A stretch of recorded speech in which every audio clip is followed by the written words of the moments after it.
Welcome to historic Lott Mosby Memorial Stadium, home of the Bulldogs. Tonight's game features Alexandria Valley Cubs and Anniston High School Bulldogs. It's going to be a great game. Alexandria has already earned their berth for the playoffs. Anniston High is fighting for theirs tonight. Just like tonight's game is important, this field is important to alumni all across this country who've played on the field or cheered their team from these stands. And it's just a pleasure as mayor of City of Anniston that I welcome all of Calhoun County to this game. And especially as an alumnus of Anniston High School, it's my honor to say, go Bulldogs.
And good evening, friends, and welcome to the Game of the Week on the Friday Night Network, coming to you this evening from Lott Mosby Memorial Stadium in the city of Anniston, Alabama, getting set to bring you tonight's play-by-play story of the Anniston Bulldogs hosting the Valley Cubs of Alexandria in this big Class 5A Region 6 matchup. I'm Jeff Ellison alongside Cody Spoon. And Cody, we will be watching the region champion here this evening in Alexandria, and we will also be watching a team that is fighting for their playoff lives. And Jeff, what a huge night in high school football across the state of Alabama is there are a lot of regions that there's a lot of teams that are getting in those second, third, and fourth place spots. They're all battling it out tonight, and we have the privilege of watching one of those teams as they are battling, the Anniston Bulldogs battling to try to make it to the postseason here in 2015. And Alexandria, of course, region champions in Class 5A Region 6, and they've already locked up that spot. So Anniston has a lot on the line here tonight, and should be a great ball game, Jeff. It's just been a tremendous year for Alexandria this year, Cody, under Coach Frank Tucker, now in his 9th year. And to come into tonight's ball game undefeated, and they are looking to make this a very special season. And really they have already, but I know they want to continue with this winning momentum. Ranked number 7 overall in Class 5A. I think their biggest win, of course, was on the road at Mortimer, Jordan. They got a huge win, and then they're just very good offensively. They got a stable of running backs, got a special running back, number 20. That's going to be Keenan Woodruff. He's a kid that's come on as of late. So just a great team that Coach Tucker's put together with the Valley Cubs.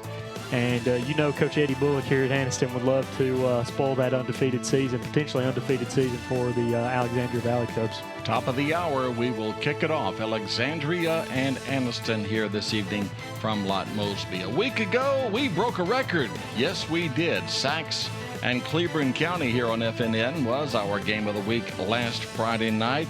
And again, we had a record number of viewers online. I mean, as far away as Hawaii tuning in last week, and aloha there. But what a ball game we witnessed, went right down to the very wire, Cody. A huge Class 4A top 10 matchup. Both teams battling for the region title in Class 4A, and Cleburne County ends up on top. That was probably, well, we talked about it in the before the opening. That was the best game we've called all year.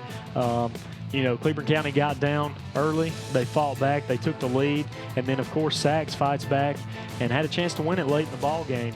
So just a great night of football, and I thoroughly enjoyed broadcasting that game last week. Yes, it was a tremendous game, and as we said, right down to the very wire, Sachs getting inside the 10-yard line at the very end, and on a 4th and 6 were unable to convert, and therefore, or as a result of their inability to make the big fourth down play there inside the red zone. It was Cleveland County with a tremendous come-from-behind win, and I know I thought this way, and I think possibly you too, Cody, and when the guys got down 21-3, speaking of Cleveland County, just kind of felt like Sacs may hold on and win that one, but that was not the case, and you see him right there, Jeremiah Blake had a big game. Hot Sauce took over the game late. We talked to him, Caroline talked to him in the postgame, and he talked about how he just knew he had to make a play. It's his senior year, and he said he wanted to set the standard for the younger kids and set that example, and I think he did a great job of that Friday night. He had the pick six that pretty much sealed the game for them. It kind of shifted the momentum back in their favor, and so that was just a big game for Coach Short and Cleveland County as they get a huge win on the road. And Sacs, like I say, they had some miscues, and I think that's really what put them in a bad situation. As you alluded to, they were up 21-3 at one point early in the ball game. Sacs still a quality football team, and Coach Miller has nothing to worry about going into the playoffs. Yeah, there's some things they have to fix, but Sacs is still a very good football team. Yes, they are, and Cleveland County again victorious last week over the Wildcats. We'll be back. We'll take a break, and we'll return to Lott Mosby Memorial Stadium with more of our pregame. Anniston and Alexandria this evening on the Friday Night Network.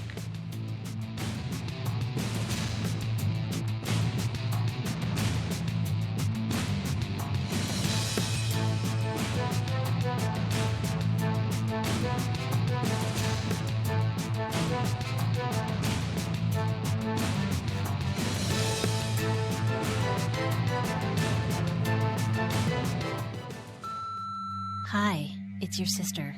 I'm worried about Mom. She's lonely, losing weight, not taking her medicine. It's time for something better, like McClellan Assisted Living. Hi, sis. It's just been a week since we moved Mom to McClellan, and I can already tell we made the right decision. She's eating, making friends, and the happiest she's been in a long time. The right change for Mom or Dad. McClellan Assisted Living in Anniston. Space is limited. Call today. Now what? Let's go.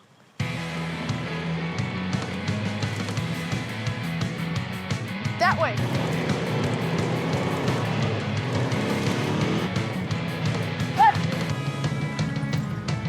Have fun out there on the compact, capable, and entirely new Pioneer 500 from Honda.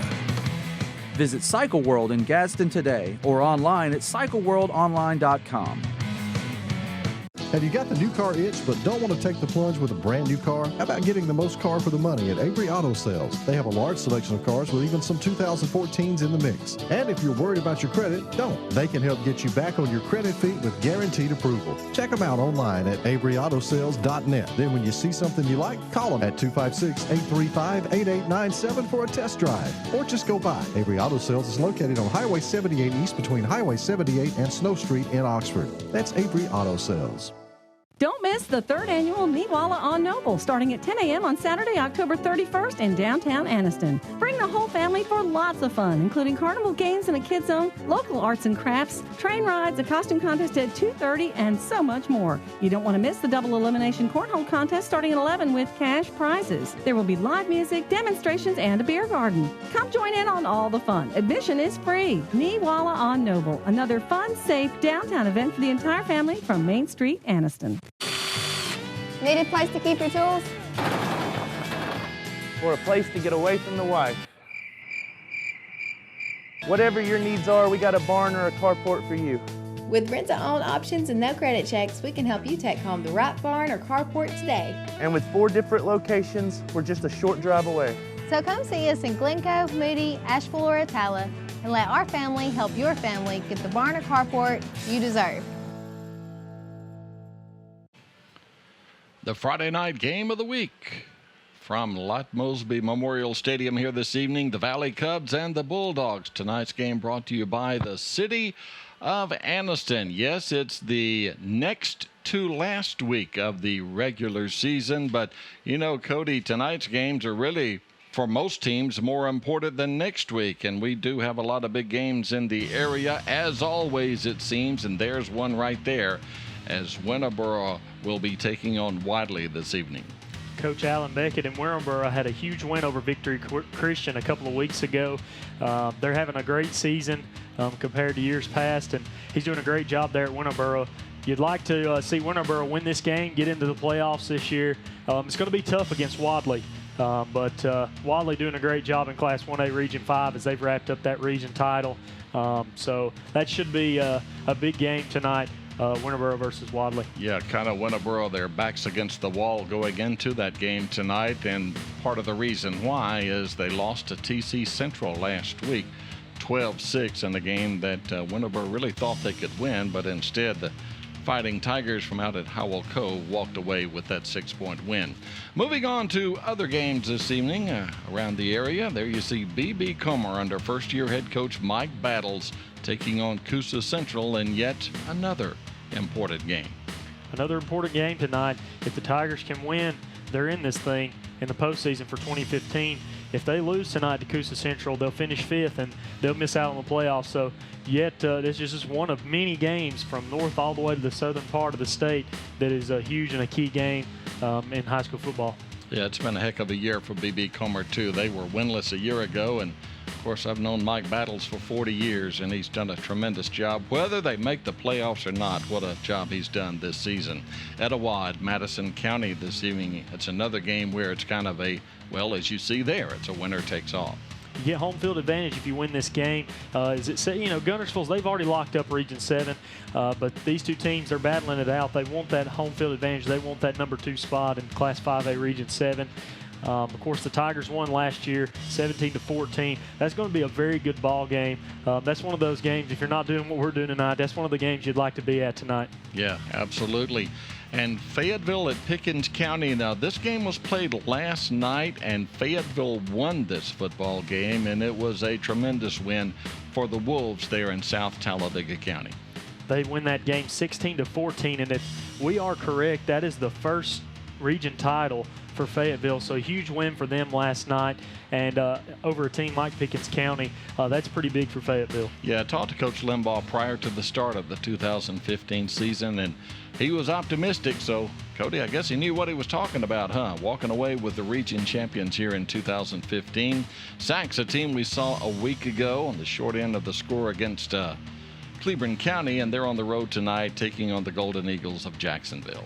Coach Clint Smith and the Jacksonville Golden Eagles, they've had a back-and-forth season. Sacs, we saw them last week. Of course, they lose to Cleburne County. Look for Sacs to bounce back. They got a statement to make. They want to still show, you want to show people that you're still a great football team. I know coaches don't really get into that, proving to anything to anyone, but Coach Miller has these guys fired up, ready to go, and yet another region game in Class 4A Region 6. Yeah, that's the Wildcats in Jacksonville this evening, over in St. Clair County tonight. And, you see must win, must win, must win. That's all we're seeing tonight. And just the importance of this game and the ability to play in postseason is so important. And, again, Valley taking on the Panthers tonight over at PCHS. And, just to add to all this, the game between Oxford and Chelsea, that plays into the final outcome of Class 6A Region 3. So a lot going on here tonight, as you can see, as we're rolling through some of our games of the week. South side of Gadsden at Fort Payne this evening. Of course, Fort Payne always tough there in 6A Region 7, and 2015 is no exception. As you see, Fort Payne, they've already locked up Class 6A Region 7, and Southside, they're trying to get the W here tonight so they can get up to that possibly that second spot in the region, which would mean home field advantage. You don't want to have to travel right out the gate. If they lose, they'll need Scottsboro to lose to ARAB. So there's a lot of games that depend on other games for some of these teams to make it. Yeah, Scottsboro defeating Southside Gadsden last week, a game that really Southside thought they would win, but didn't happen as Scottsboro walked away with a winner there. And down at Legion Stadium, down in the Marble City tonight, Tallahassee at Sylacauga. That's two playoff teams, but they're fighting for the 3rd and 4th spot in that region. Very talented Beauregard team, and Central of Clay, they've locked up 1 and 2 in Class 5A Region 8, and this is going to be a great ball game. This is going to be one of the big ones tonight, and whoever loses that ball game, they have the unfortunate turn of events in the first round. They get to face Jackson, which is a very powerful team. So that game's huge tonight for whoever comes out on the other end of that. Yeah, good luck there, right? On FNN2 tonight, you will see Victory Christian at Raglan. Another big game there. Victory Christian really got off to a great start this year. They were 5-0, but the last couple of weeks, not so good for the Lions. They've struggled over the past few weeks. You know, Raglan coming in with their first-year head coach, Michael Hawthorne. They've been so-so this year, 3-5. You go from finishing second in Class 1A Region 5 in 2014. Now you're 3-5 this year. It's a big game. Victory Christian, as you said, got off to a great start this year, but they've lost a few. So they're looking to bounce back. A big game over on FNN2 tonight. Yeah, and Aaron Daniel will have the call for you on that one. And there you see Class 1A Region 5 as of tonight. And Wadley leading the pack. Victory Christian right in there. TC Central with that big win last week. We talked about it a moment ago over Winneboro. And that's a lot of quality football teams right there in just one region.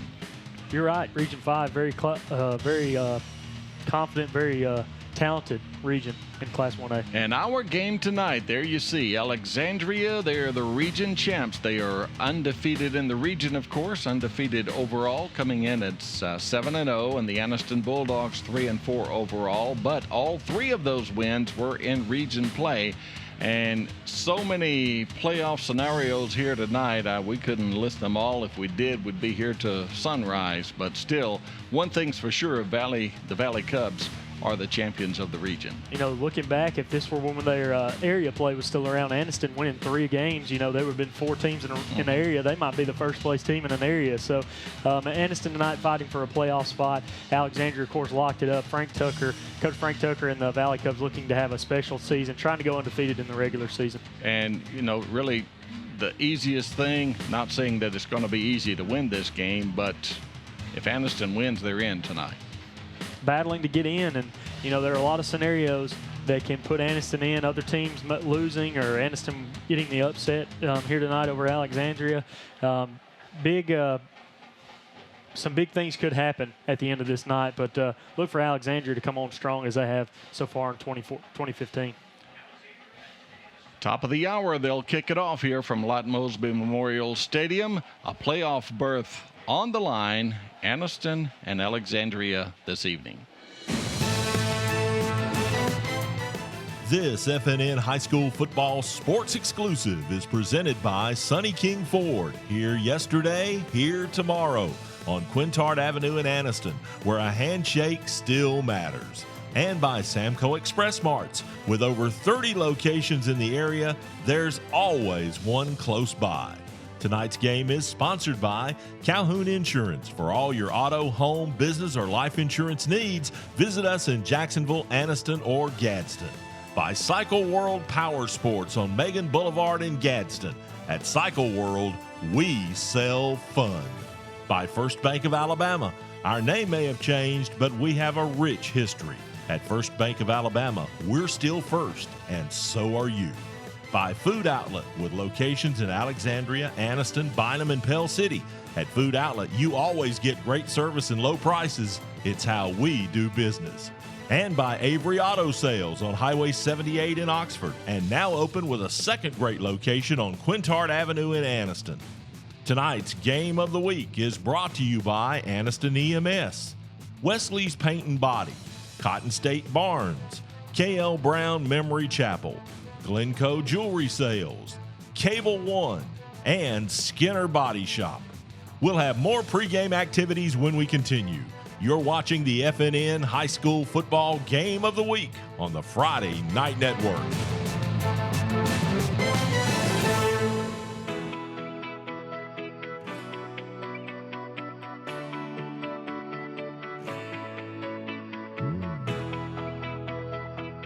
Anniston is a magical place. It's in the foothills of the Appalachian. We are nestled between Atlanta and Birmingham. We were founded as an industrial city back in 1880s by 2 visionaries, one from Connecticut, a Connecticut business person who happened to be a general in the Union Army, and another British-born industrialist. Instead of just coming here to this area and letting the community kind of organically grow, they decided to master plan it from the start.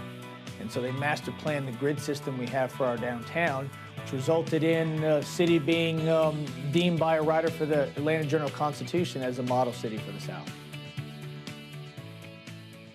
So in 2013, they initiated a year-long strategic planning process that was community-driven and ultimately was community approved on that direction going forward. It didn't come from the city council. It didn't come from the city staff. It was not done behind closed doors. We went out and listened to the community. Then we went back around and gave them pencil and paper and said, let's get to work. Let's devise this plan. So ultimately that strategic plan, which has been adopted for about a year and a half now, is in the implementation phase, and we have various aspects of that plan that are being implemented right now to great success. One easy quantifiable area is in economic development.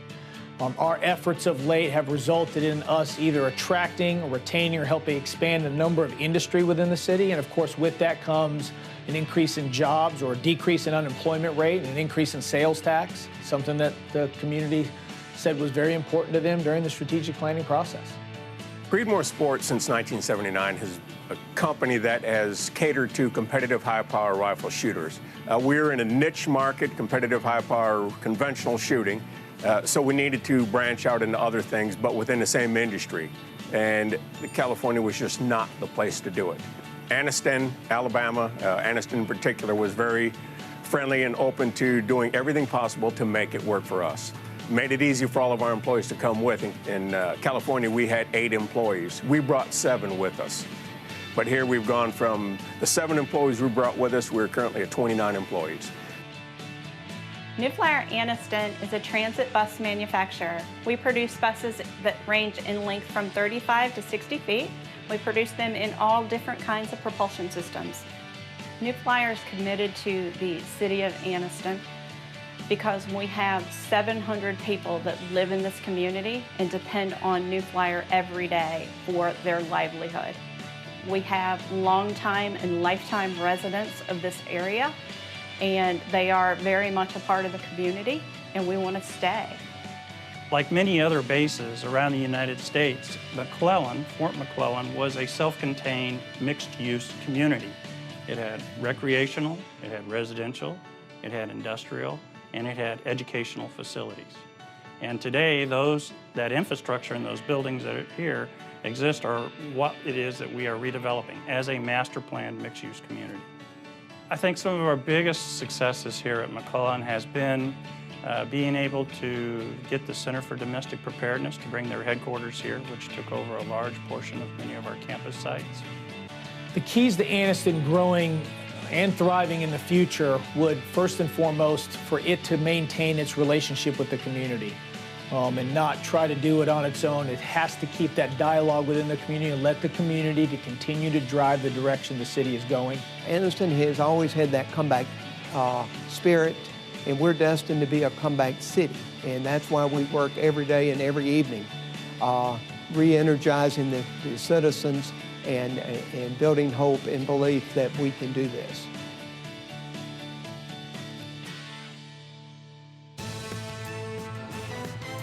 The City of Anniston, proud sponsor of the Game of the Week here this evening on the Friday Night Network. Alexandria and Anniston here this evening, the undefeated Valley Cubs. Of course, ranked high in Class 5A this week, and we'll quickly take a look at the top 10 in all 7 classifications here on the next to final week of the regular season. And we always start with Class 7A, but we don't always start with Hoover anymore, do we? They've dropped down to number 7 after losing yet another game last week, Cody. A great game played at Vestavia Hills as Coach Buddy Anderson and the Rebels get a huge victory at home versus the Hoover Buccaneers. They win that game 20-13. Hoover cracks into the top 10. Excuse me, not Hoover. Vestavia Hills, excuse me. They crack into the top 10. And there's a lot of talented teams in Class 7A. Bob Jones, pretty much right now, they're the class of Class 7A. They're the best team. But Spain Park, I've been very impressed with them this year, mainly of their defense. The Jags' defense has been huge this year. Coach Sean Rainey has them playing very good football. And there's a huge game tonight between Hewitt, Trussville, and Hoover. That's going to decide 3rd and 4th place in that region. And we're going to have to see Hoover potentially travel this year, which is something kind of unheard of when you hear Hoover football. Yeah, absolutely. There you see Class 6A. And again, Clay Chalkville leading the pack there. And tonight, Clay Chalkville's got a big game as they'll be taking on Gardendale, the number 10 ranked Gardendale Rockets. Huge game for Clay Chalkville. You see Opelika there. Still, I'm going with that. I say it every week. Opelika, to me, the best team in Class 6A. There's going to be a big battle down south when it comes to the playoffs if it ends up with Spanish Fort and Opelika. But nonetheless, you see there just a lot of talented teams in the top 10 in Class 6A. And there you see 5A, and Jackson's been there for Lord knows how many weeks, but they continue to lead the pack. See Gunnersville, the Wildcats at number 3. Beauregard, a team we saw earlier in the year, defeat Sylacauga. And tonight, Alexandria, the Valley Cubs, they're at number 7. And you see what the voters think of Class 5A Region 6. You see Mortimer Jordan there, the second-place team in this region, in the top 10, along with Alexandria. Beauregard, a very talented team that FNN has covered so far this year. And Jackson, to me, Jackson's just the best team in Class 5A. It's going to take a lot to beat them this year. Class 4A is moving on. UMS Wright from down South Alabama, still all the first-place votes.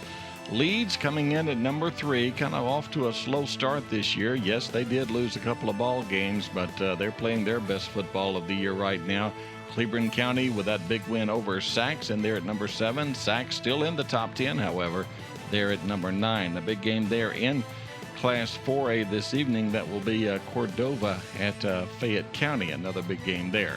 And Class 3A, once again, Madison Academy leading the pack. Piedmont, a team we've seen a couple of times this year, at number 5. Glencoe at number 6.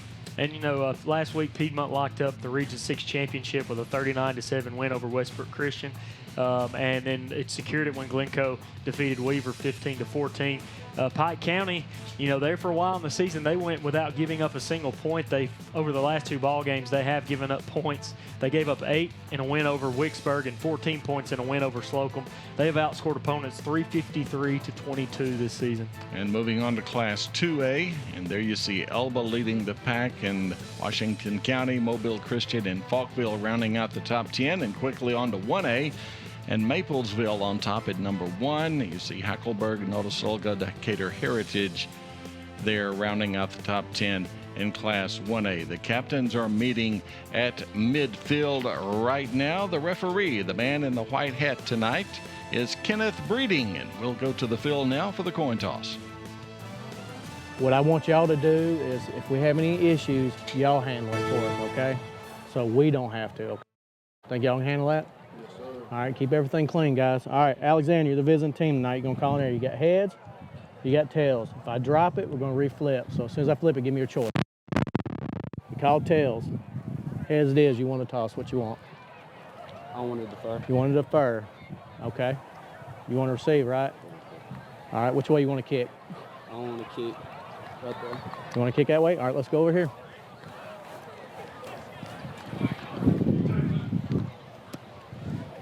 All right, guys, shake hands. Good luck.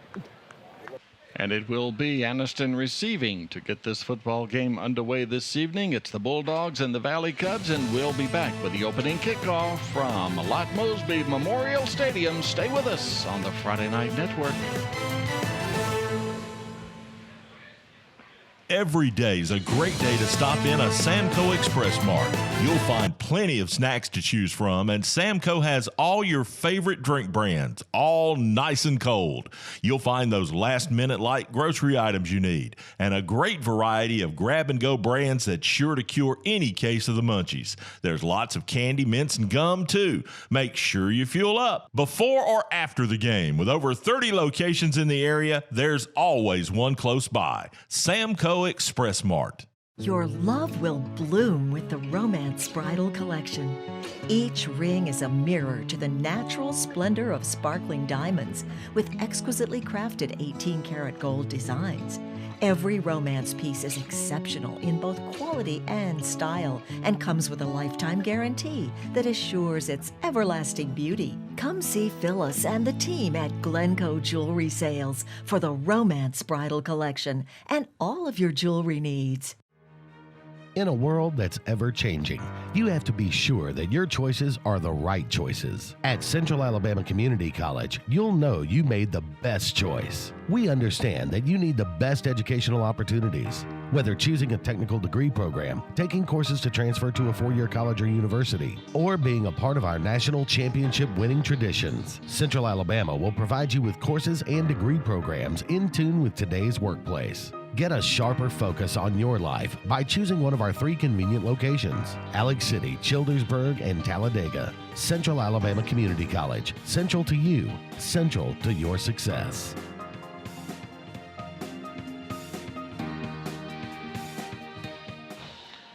Both teams are on the field, and we're about ready to play football here this evening from Anniston, Alabama. And Cody, you just kind of get the feeling in this game that it's so important for Anniston to get off to a good start. As you said, you get that feeling before kickoff. And Anniston, when they were warming up, they were fired up. When they came out on the field, they're fired up. They're ready for this ball game. They know what is at stake here tonight, and they're going to fight and battle to try to get into the playoffs here in 2015. If Anniston wins, they're in. If Anniston does not win, they may not be in.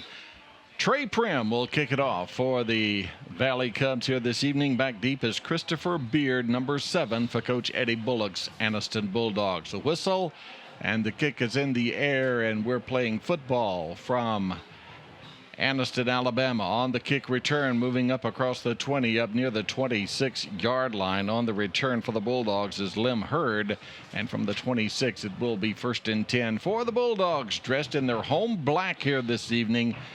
From the 26, they'll start this drive.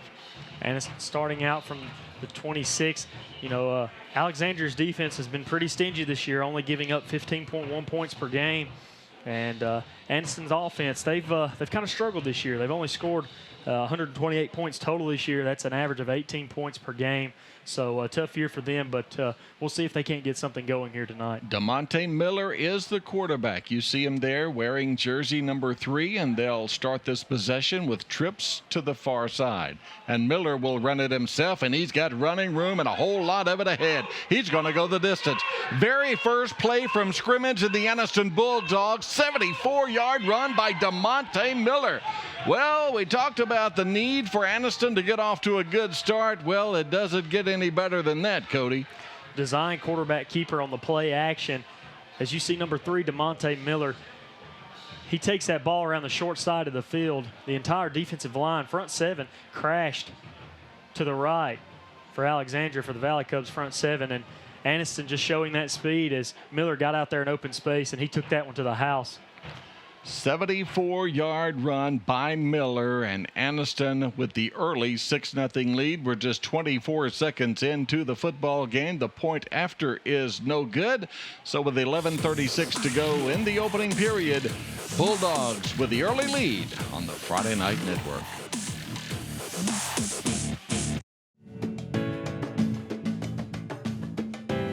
They don't. It's not true.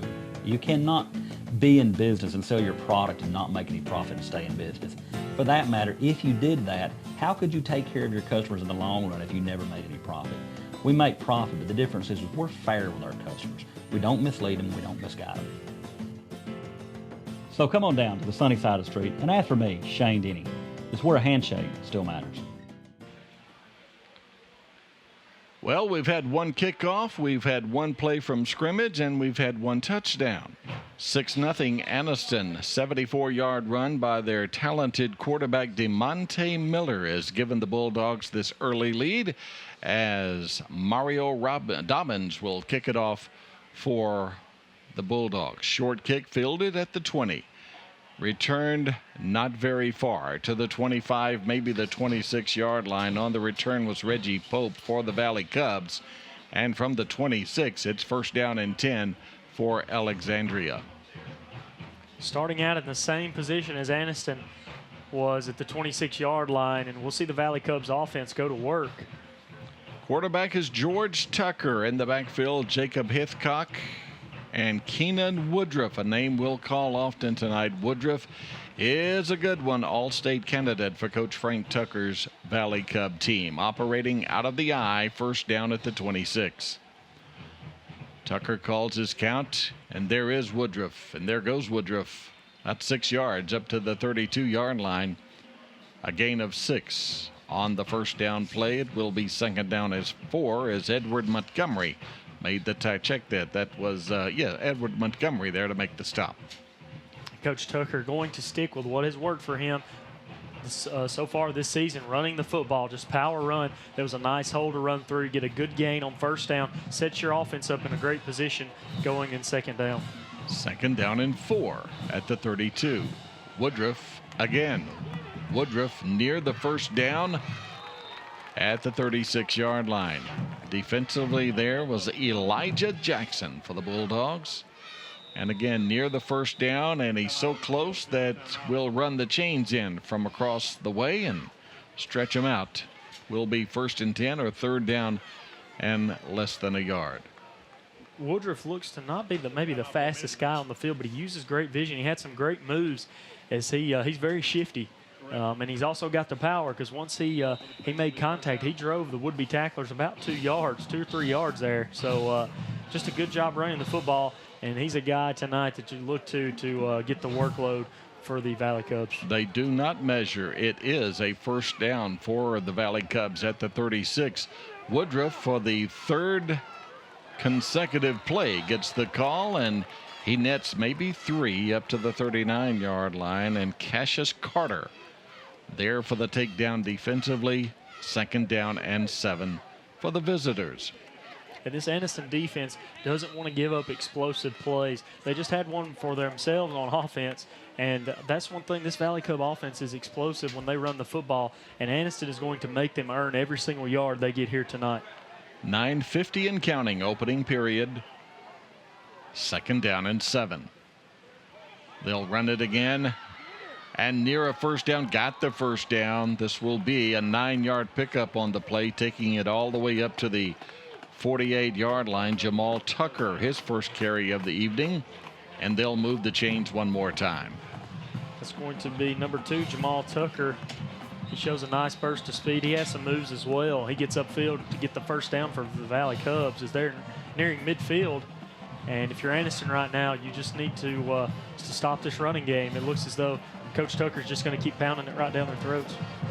1st and 10 at the 48. Drive started at their own 26. Short yardage on first down, however, to the 50-yard line. Carrying the ball for the first time tonight is Heathcock. 2nd down and 8. The ball is placed down at midfield. Near the 9-minute mark remaining here in the opening quarter. This the 39th meeting all time between these two schools, and my, how Anniston has dominated this series as well. They've won 31 of the previous 38. However, Alexandria has won the last 2 meetings, including last year. 2nd down and 8 at the 50. And they continue to pound it on the ground, and they continue to do so with success. That's Tucker taking it for about 6 more yards. Be 3rd down and a long one just inside the 44 for Alexandria. I mean, Cody, that's their bread and butter. I mean, why not run the football? That's what they've done all year. And an advantage that Coach Tucker has in this ballgame, he has multiple talented backs, so he can keep a fresh set of legs in the game. You let a kid go for 3 or 4 carries, you can bring in another one to go as many carries as he needs to. So that's one big advantage Alexandria has and has had all season, and will help them moving forward. 3rd down and 1, and we've got early movement. First penalty marker of the game, and it's an obvious call here as Alexandria moved early, and that will cost them 5. All-star. Play 3rd down. And you know, that's one of those things. You got a 3rd and short situation. Someone along that offensive front got a little bit too much excited and jumped off sides. It puts you in a 3rd and long situation. As you were at a 3rd and 1, you're now at a 3rd and 6. So you got to eliminate plays like that on the road in a place like this. I know some would say, well, this is going to be a lopsided game. But when you're on the road in a region play like this, that stuff like that can hurt you. 3rd down 6. Alexandria from the 48. They need the 42. And another penalty marker comes in from the official on the far side. And we may have someone lined up in the neutral zone, but we'll get the call right now. Prior snap, encroachment, replay third. So we had a hand even with the football there for a second, and Alexandria going to get those 5 yards back. Bring up a 3rd and 1 situation. So Alexandria makes a mistake, but they're giving a gift right back and puts them in a 3rd and short situation. Of course, as we all know in high school football, if you line up in the neutral zone, they're going to flag you for it. You're not given the opportunity to possibly get back. He looks lined up offsides that time, but I think he got away with it. And on the 3rd down call, to get near the 1st down, if he got a good spot, and I think he may be just a bit short. He will be short. 4th down upcoming for the Valley Cubs at the 43-yard line of Anniston. It's going to be a down lineman. I believe that was number 51, Elijah Jackson. He looked as though he was pretty much across the football. He was pretty much right there in front of the guard's face. I mean, touching him, but no call, and brings up a 4th and about a half a yard for the Valley Cubs, and Coach Tucker going to go for it here in Anniston territory. From, well, the ball just inside the 43, less than a yard on this 4th down play for Alexandria. They go with an unbalanced line. They run the football in there, and I don't think he got it. I don't think he got it, but we'll let him sort it out here as he was stood up right at the line of scrimmage, and you can see the reaction of Anniston saying, hey, we held him on 4th down, but we'll make sure they may bring on the chains anyway just to stretch it out. And I tell you, he did get a good spot. You look at it now, and from where they spot the football, that good spot may give them a new set of downs, but we'll just have to wait and see here. I know it's early in the game, just 6.5 minutes to go still here in the 1st quarter, but this is a pretty big measurement here in this game. Coach Eddie Bullock has these Bulldogs fired up tonight. I love what I see out of Anniston early in this football game. Very generous spot for the Valley Cubs here on this 4th down. That's one of those, that ball might have been stretched out a little bit too far, and it looks as though, to me, the Valley Cubs are going to get this 1st down. And you see it stretched out right there, maybe by half the football. It is a 1st down for Alexandria to keep this drive alive, and from the 42 now they will have a new set of downs.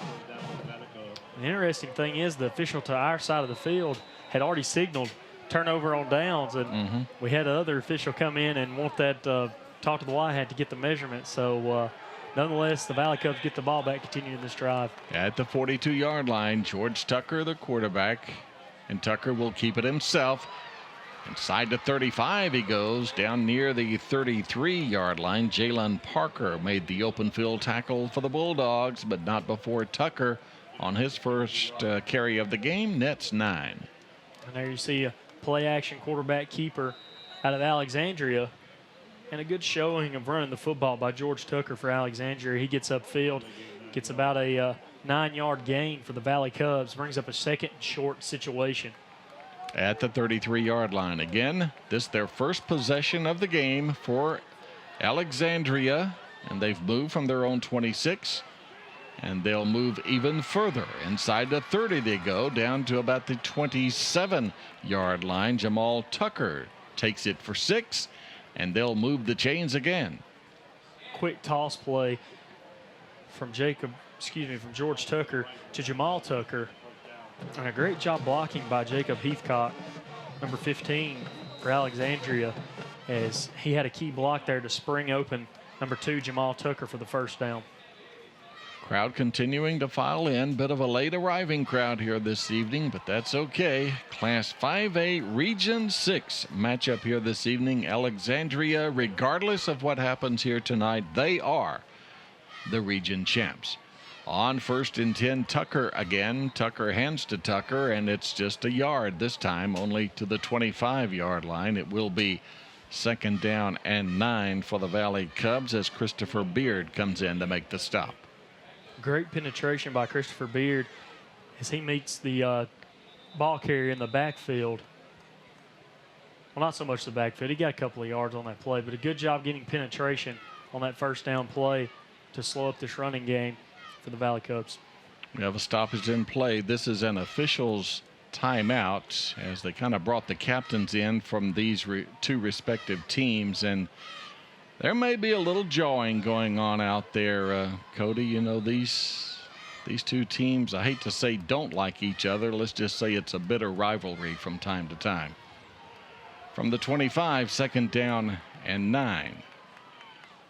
Toss, Woodruff, 2 yards, and that's all Beard again coming in to make the tackle. He's played well in the early going defensively for Anniston as Christopher Beard there with another tackle. It will be 3rd down and 7. 3rd and long situation for the Valley Cubs. Anniston has himself in another good position, and if Coach Tucker was going for it on 4th down inside about the 43-yard line, Anniston 43, you know this is 4-down territory again for him, and so he may go for 4. This may be 4-down territory for the Valley Cubs. 4 minutes to go, first quarter. 6-0, Anniston on top. Woodruff gets the call. Woodruff will be taken down at the 20-yard line, stopped short of the first down on 3rd down. And again, Alexandria will be facing a 4th down and about 3 from the Bulldog 20. Coach Frank Tucker and crew are more than happy to just wind out this clock, grind it out, get these short yards on each run. And you just slowly grind out the clock, and that's how you beat your opponent. They've done it this year, and it looks as though that's what they're trying to do against Anniston. Timeout on the field taken by the Valley Cubs. It will be 4th and 3 when we come back on the Friday Night Network.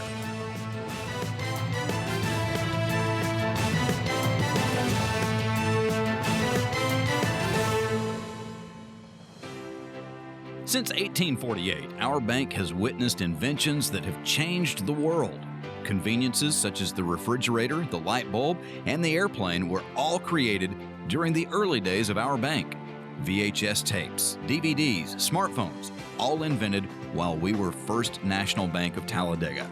Our name may have changed, but we have a rich history. First Bank of Alabama. We're still first, and so are you. The City of Anniston presents the FNN High School Football Game of the Week. This quarter of tonight's game between the Bulldogs and the Valley Cubs is brought to you by Newalla on Noble. Great family fun in downtown Anniston on Saturday, October 31st, starting at 10 a.m. Admission is free. Here we go, 4th down and 3 for Alexandria at the Bulldog 20-yard line. They need the 17. They've already converted 1 4th down in this drive, but they do not convert the second time. He stops short this time as Jamal Tucker is taken down at the 18-yard line. He will be about a yard short. Ball goes over on downs, and it will be Anniston football, 1st and 10, and will go the other way. You see the Valley Cubs line up in the Wildcat as number 2, Jamal Tucker, tries to get that first down, but no going, as this Anniston defense has been impressive early in this football game as they get the turnover in their own territory, turnover on downs, and the Anniston offense goes back to work here with about 3 minutes left in the first quarter. Yeah, the Anniston offense goes back to work, and the last time they went back to work, they didn't work very long, did they? About 8 seconds, and they were in the end zone as it was a one-play 74-yard drive, and that touchdown run by their fine quarterback, DeMonte Miller.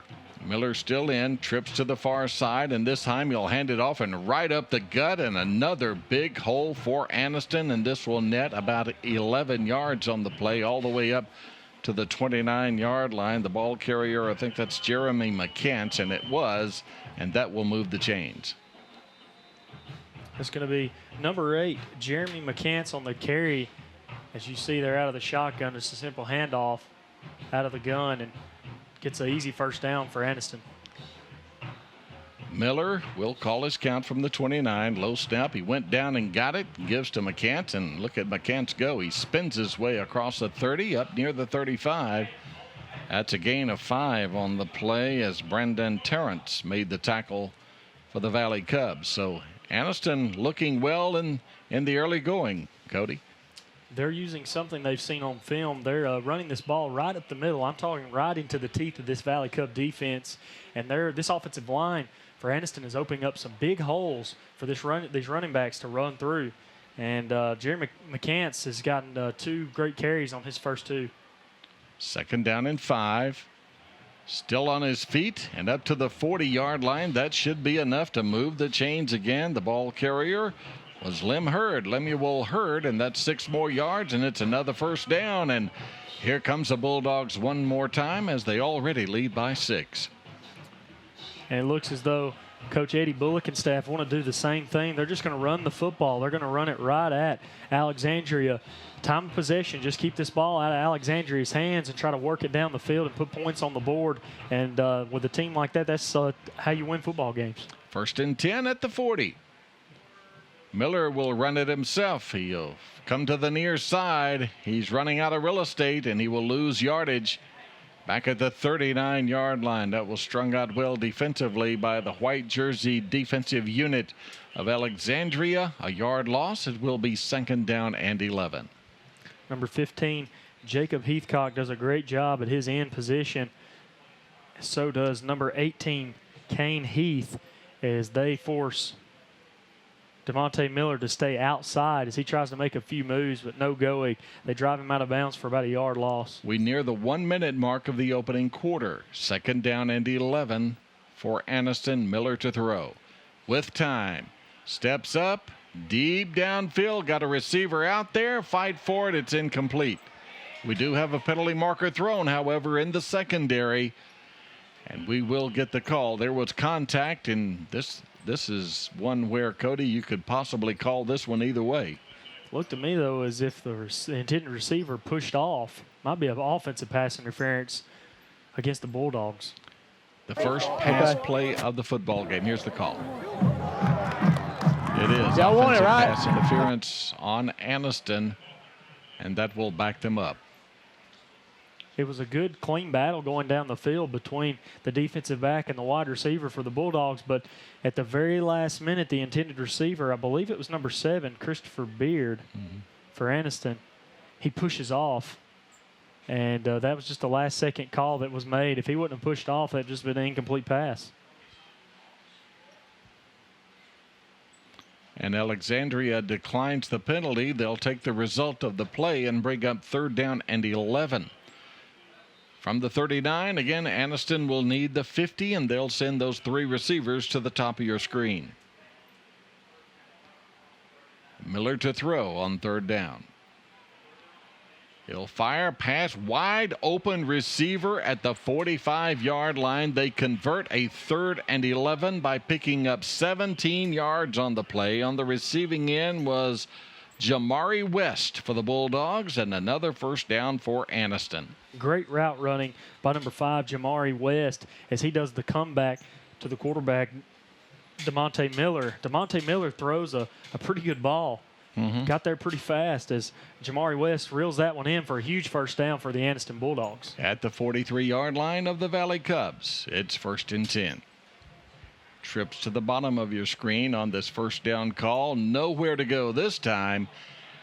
Forward progress back to the original line of scrimmage. It will be second down and 10, and what has been a very fast-paced first quarter. I know quarters are 12 minutes long, but seems like this first quarter lasted about 6 minutes. I know that's not possible. It just seems that way. Second down and 10, and Anniston may not run another play, and they are not. That is the end of the first quarter from Lott Mosby Memorial Stadium. After 12 minutes, it's Anniston 6, Alexandria nothing on the Friday Night Network.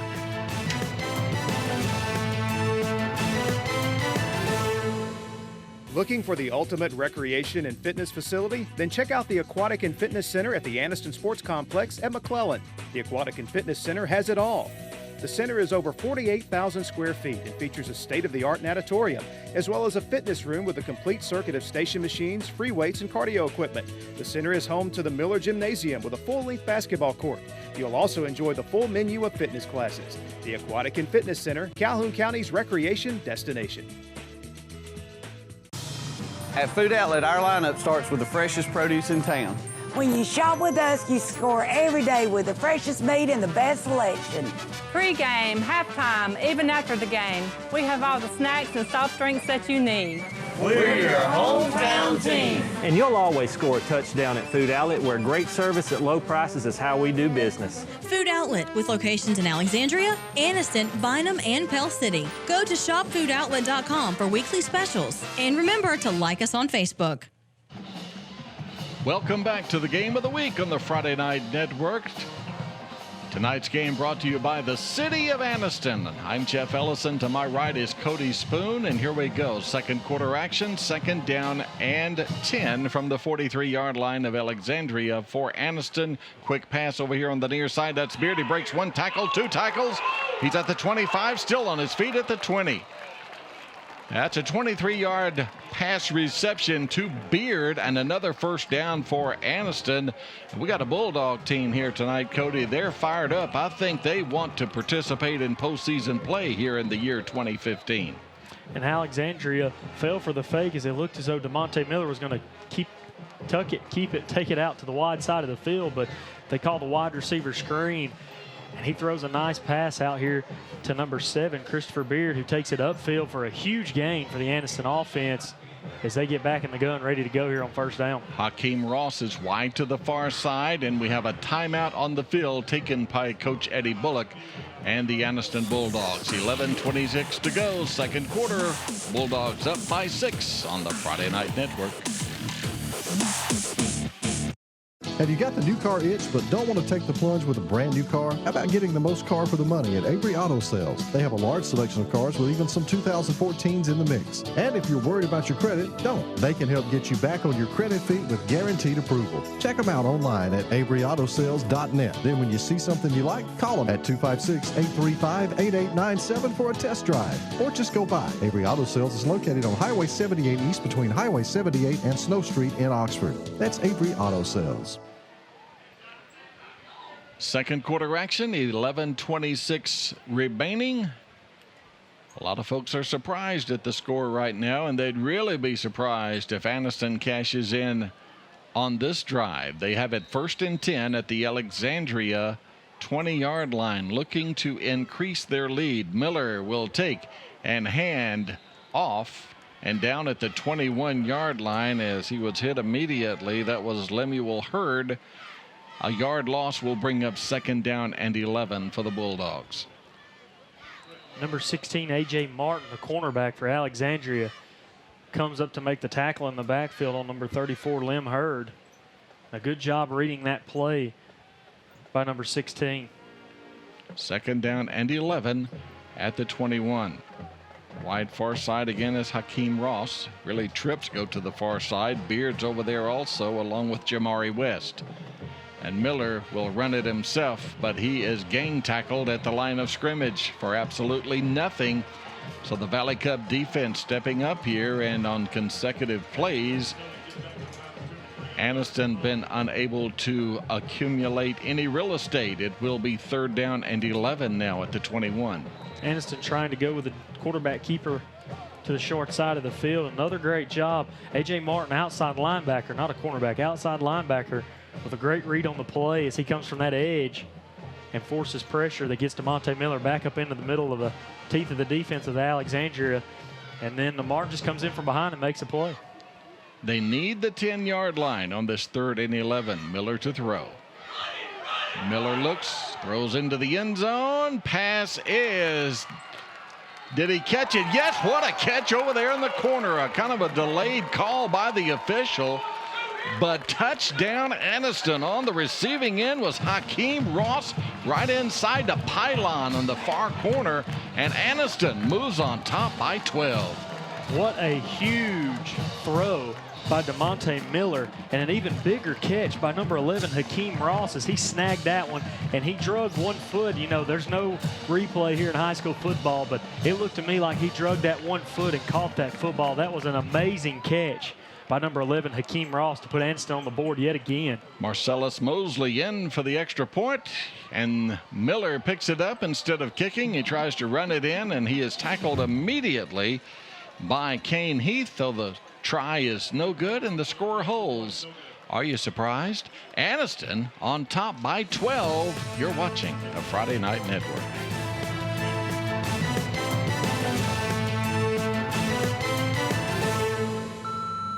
Hi, it's your sister.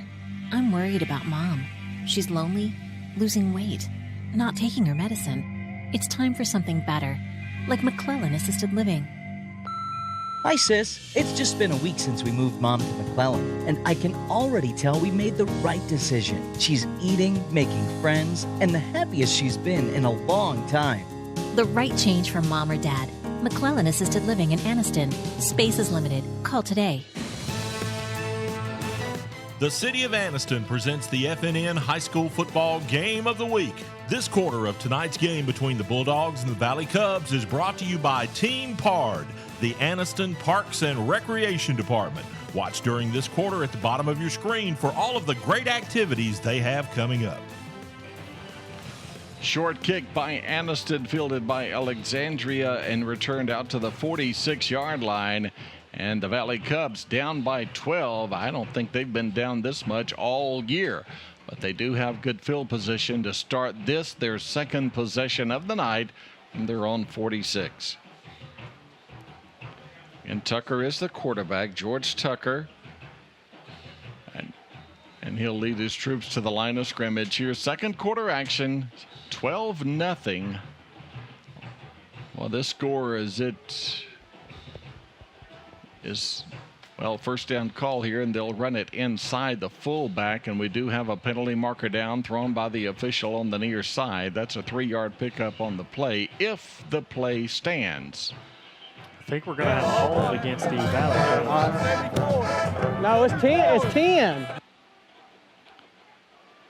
The tackle made at the 49-yard line. Now you see the discussion by the officials taking place. Again, the white hat tonight is Kenneth Breeding. And we will be hearing from Kenneth as soon as this rather lengthy conference reaches its conclusion. This game started a 74-yard run right out of the gate by Anniston for a touchdown on their very first play from scrimmage to give them the early 6-0 lead. And then the big pass from Miller to Hakeem Ross, and it's now 12-0.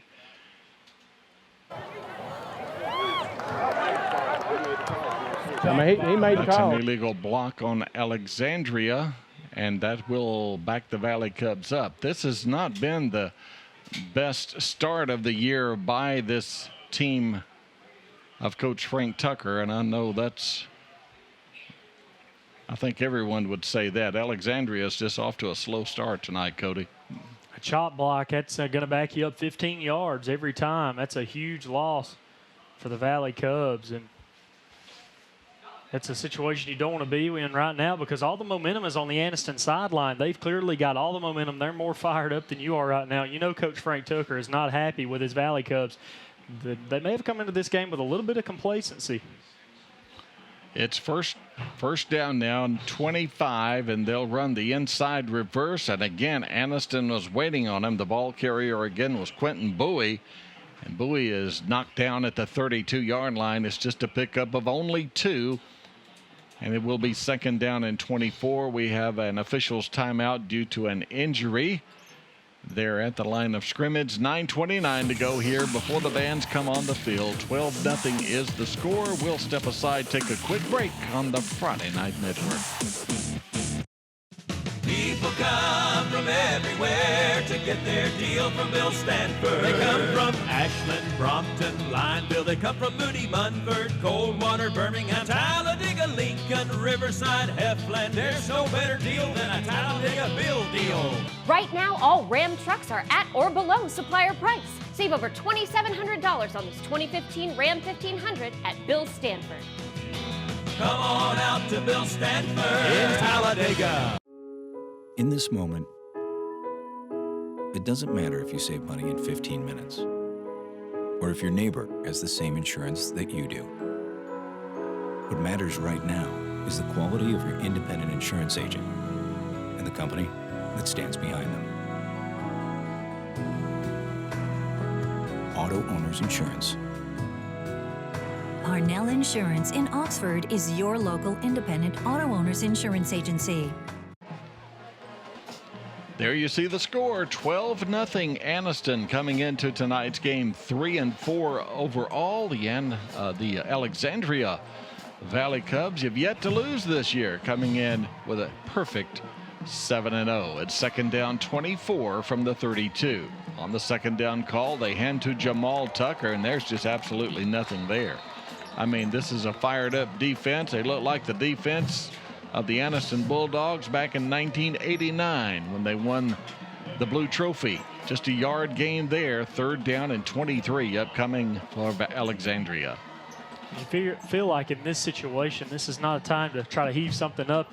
You know, you don't want to take any type of chances like that. Stick with what's been working. Try to run the football. Maybe get something out wide with a toss. Maybe some type of play action, quarterback keeper.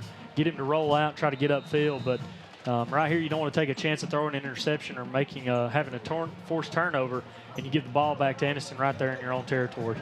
Third down, 23. Tucker to throw. Tucker is sacked. Back at the 30-yard line. It's a loss of 3, and well, he had no time at all, did he, Cody?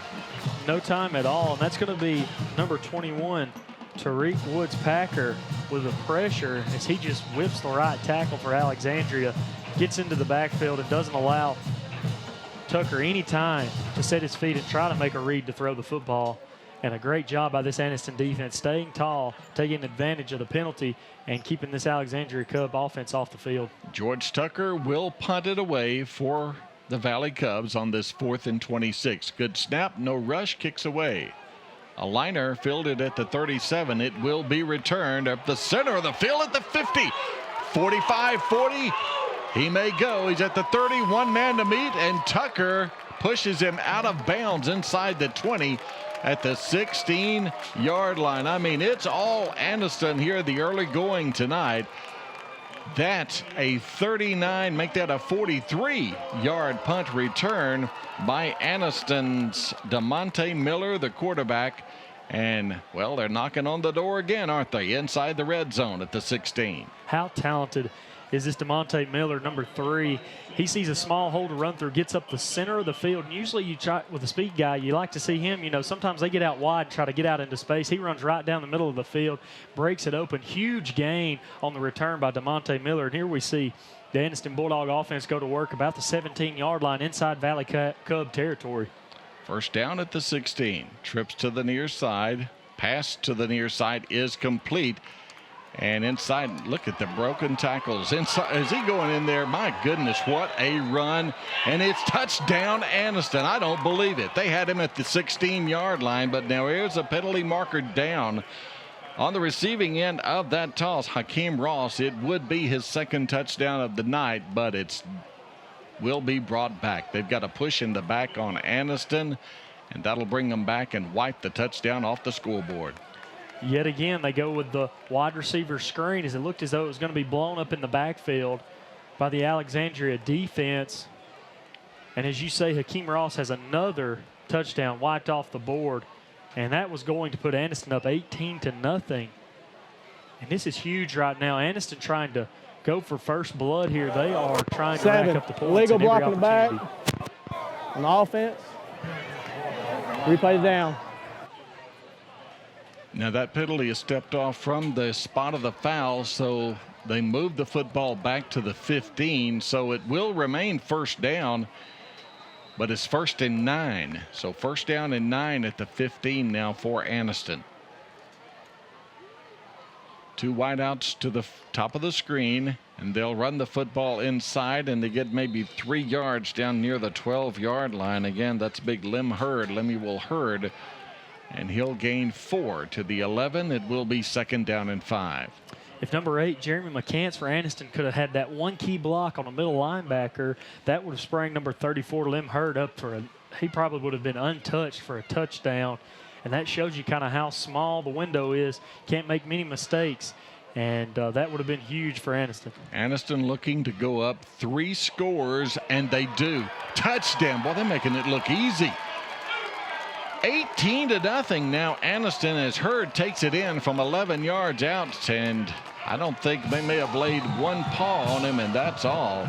And this Bulldog team, they come out here tonight and they're ready to play. Number 63, Jaden McKenzie on the offensive front for the Anniston Bulldogs. He took out 2 Valley Cub defenders that had a little bit of an opportunity to make a tackle on the ball carrier, and that was huge for this Anniston offense. 18-0. Anniston will go for 2. Pass is incomplete. Incomplete on the 2-point try.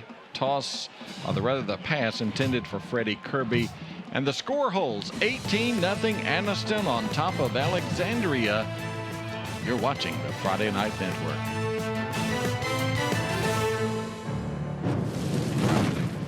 When you wanted fast, when you needed speed, we've always been the one.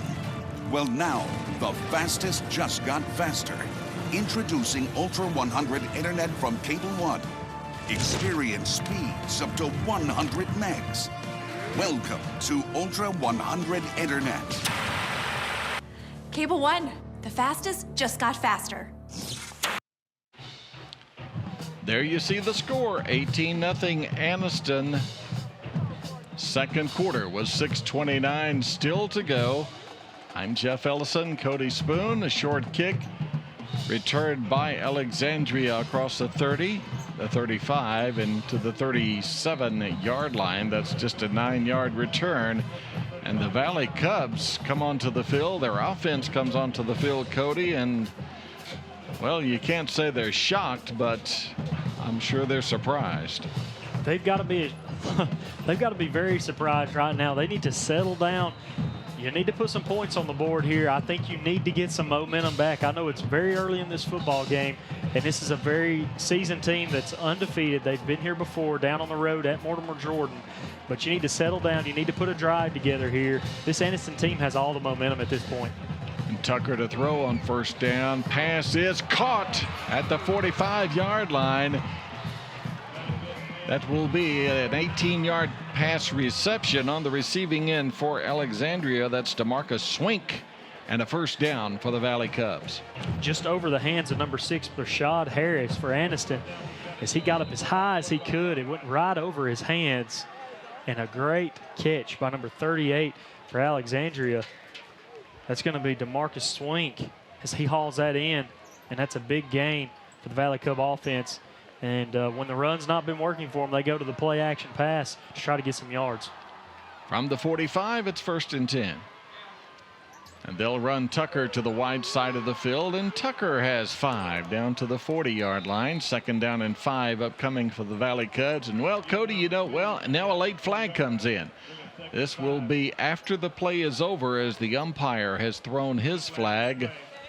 And again, we've talked about early on about this being such a big rivalry. That's an unsportsmanlike conduct call against Alexandria after the play is over. So they'll back them up 15.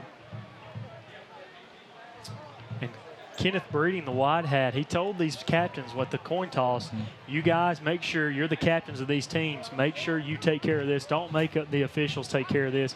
And you can see Alexandria being very frustrated right now. Coach Tucker is not happy with the call that was just made, and he is letting Kenneth Breeding know that he is not happy. And Alexandria just has to settle down here.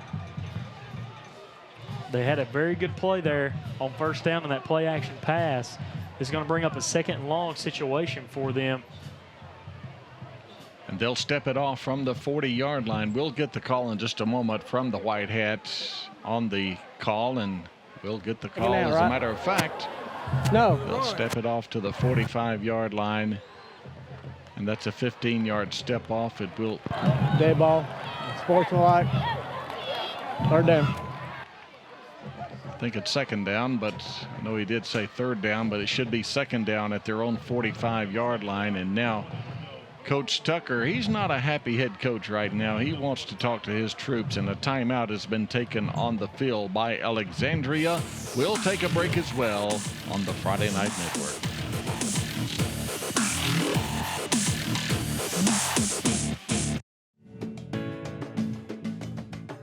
We're not trying to hide behind anything. We're trying to be honest. And if you go on our website and look at our, say you pick out an F-150, not only will it show you what we will actually sell that vehicle for, it'll show you what the rebates are, what the rebates are for. It'll let you go ahead and submit your credit to buy that vehicle. If a dealer is not willing to put the price of their vehicle on the internet, say call for price or something like that, is that really a dealer you want to do business with?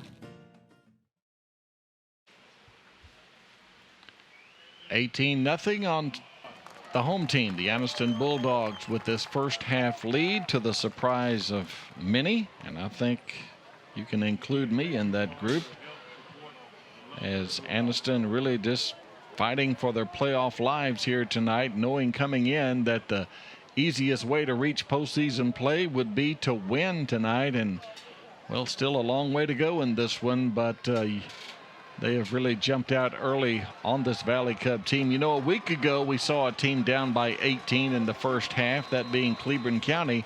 They came back and won that football game, and that's what Alexandria is facing here tonight, Cody. You're right, and here we see the Alexandria offense go to work as a play action. Pass complete to Swink from Tucker, but still short gain on the play. He's knocked down immediately at the 46-yard line of Anniston, and from there it will be third down and long, 3rd and 11 for the Valley Cubs. The Valley Cubs are forced to go with their passing attack. As you see Tucker drop back in the play action and rolls out and hits number 38. It's going to be Swink on the catch and brings up still a 3rd and long situation for the Valley Cubs. I checked that 4th down. I stand that with, yeah, it should have been 4th down, and I think I missed a down there earlier, and I beg your pardon. 4th down and 11 at the 46. And now we have a dead ball, delay of game against Alexandria. It's just, they're not hitting on all cylinders right now, are they? They're not looking like a team that's going to do well in the playoffs. I mean, you're going up against a team that you should do well against, and you're sitting here, you're shooting yourself in the foot, you're making mistakes, your offense can't get going. And give credit to Anniston right now. You know, making it sound like Anniston shouldn't even be in this ball game, but give credit to Anniston. They are playing lights out, and they're playing like they want it much more than Alexandria. And Tucker's kick sails out of bounds at the 22-yard line. That will be a 28-yard punt. Make that a 32-yard punt. And it will be 1st and 10 for Anniston now at their own 22-yard line, leading 18-0 over the undefeated Alexandria Valley Cubs. And if you're at this Anniston offense, keep doing what you're doing. Your explosive plays are moving this football right down the field. Alexandria is definitely having trouble containing them on these explosive plays and slowing them down. And that's what's really helped out this Anniston offense here tonight. 1st down at the 22. And they'll run Hurd, and Hurd is in a whole lot of trouble. Now he reverses his fill, and he's still in trouble. Back at the 10-yard line, they'll take him down. That's a loss of 12 yards on the play. Good penetration, good pursuit, and it results in a -12 for Anniston. 2nd down, 22. Just poor decision-making by Lim Hurd as he tries to get wide to the far side of the field, but Alexandria has too much speed on defense for that, and he just ran back and forth trying to find some way to get upfield, and he ends up losing 12 yards for the Anniston offense. And that's something that hurts you real bad when you get backed up inside your own 10-yard line. Let's see what Anniston dials up to try to get some of this yardage back. 2nd down, 22. And now we have a whistle and a timeout taken by Anniston. 3:56 still to go in the 2nd quarter. You see the score. It's all Anniston on the Friday Night Network.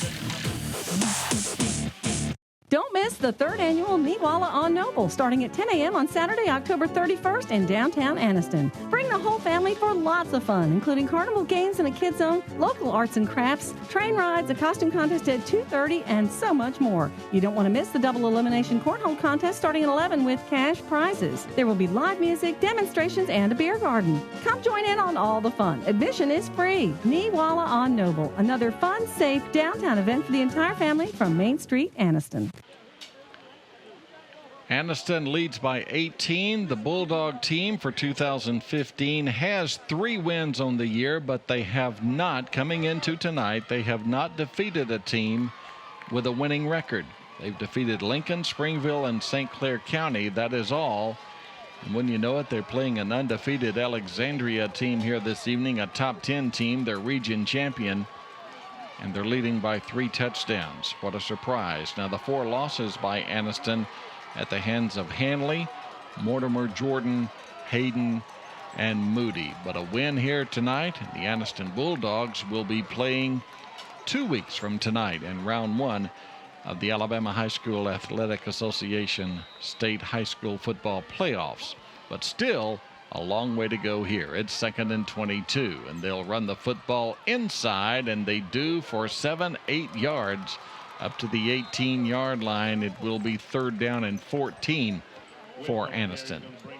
Still a lot of jawing going on between these two teams. And you see the simple handoff up the middle there. Anniston going back to try to attack the middle of this Alexandria defense. As they tested outside, Alexandria kind of responds to that. Now Anniston going back, kind of mixing it up very well, going back to the middle as they attack the middle of this Alexandria defense very early. And let's see what they have dialed up here in a 3rd and very long situation. It's 3rd down and 14. They need the 32 as they scrimmage from the 18. Quick pass here on the near side. That's Hakeem Ross, but well short of the 1st down. He just gets a couple out to the 20-yard line, so that will force a punt as the Bulldog punting team will come onto the field. And Anniston tries that wide receiver screen yet again. It's worked out for him a couple of times for big gains, one for a touchdown and one that got called back. But that was a play. If you're Alexandria's defense, you got to know that was kind of coming, because that's the big explosive play that's been used and been well for Anniston's offense. And here you see Anniston punt the football. Punt formation. Jamal Tucker back deep to return the punt for the Valley Cubs, who are just looking for a spark somewhere. And prior to the snap, we've got another penalty marker down, and we'll sort this out. This flag thrown by the umpire. And that's a false start on the offense of the Bulldogs, and we'll back them up to the 15-yard line. Now the clock is stopped with 2:20 to go here in the first half. Alexandria, you think, Cody, would get or should get good field position, but they only have 1 timeout at their disposal following this punt. So still with over 2 minutes to go. High snap. He goes, and he will not be able to get it off. And there's the break that Alexandria was looking for. It will be Alexandria football regardless of who recovered that loose football. It's Valley Cup football at the 7-yard line. A mistake there by the special teams unit of the Bulldogs. And Coach Bullock clearly upset on the sideline, and rightfully so, as that was a bad snap to his quarterback / punter. And DeMonte Miller, is all he could do was gather that ball and try to get upfield to see what he could do. And he ends up, I believe, fumbling the football. And Alexandria gets the ball inside the 10, and this is going to be huge for Anniston's defense to try to keep them out of the end zone. They'll operate out of the I. 1st and goal at the 7. Woodruff, maybe a yard. That's all he's going to get. Dominique Bell was there to make the tackle in the backfield, but Woodruff able to get back to the line of scrimmage. It's 2nd down and goal now for the Valley Cubs. This Anniston defensive front, they're doing a great job winning this battle so far here tonight. They are not going to allow Alexandria to run this football all up and down the field. And I've said it multiple weeks in a row, begins up front. Who's going to win that battle up front? And tonight, so far, Anniston has done a great job winning the battle up front in the first half. 2nd and goal, toss to Woodruff. Woodruff's at the 5. Woodruff is at the 4. He's at the 3. It's a pickup of 4. 3rd down and goal upcoming for Alexandria as we near the 1-minute mark here in the first half. Got a little over a minute remaining. You're inside the 5. You've got to put some points on the board.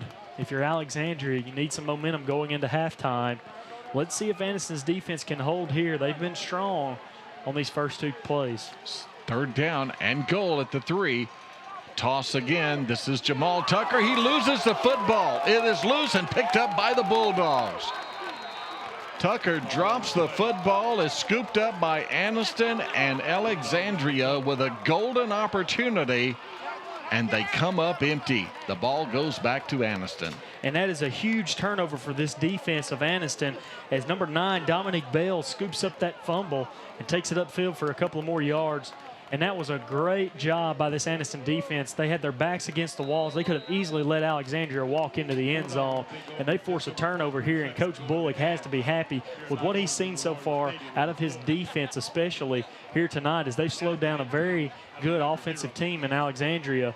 And Anniston keeps that momentum on their side, and they can just run out the clock and go into halftime if they feel like it here. First down and 10 at the 9-yard line. You would expect them to do just what Cody said, just run out the clock here. They run the football inside, just 2, maybe 3 yards. And unless Alexandria uses their final timeout, they may not have to run another play. It's our first trip into Lott Mosby Memorial this season, our first look at Anniston, but I think it's safe to say they may have played their best football, first half of football all year here tonight, Cody. They have, and you like to have those all 3 wins, as you said, region wins this year. I mean, they're battling in their region, and they're doing so here tonight as they are not backing down from the Valley Cubs. They will have to run one more play. The clock is at 3-2. They snap it. They take a knee, and these two teams are headed to the locker room. And again, after 24 minutes of football in this one, the Anniston Bulldogs are leading the undefeated Alexandria Valley Cubs. Rather big score, wouldn't you say? 18-0. Anniston must-win situation, and they're playing like a team that's desperate to make it into the playoffs. Halftime activities are headed your way. Stay with us right here on the Friday Night Network.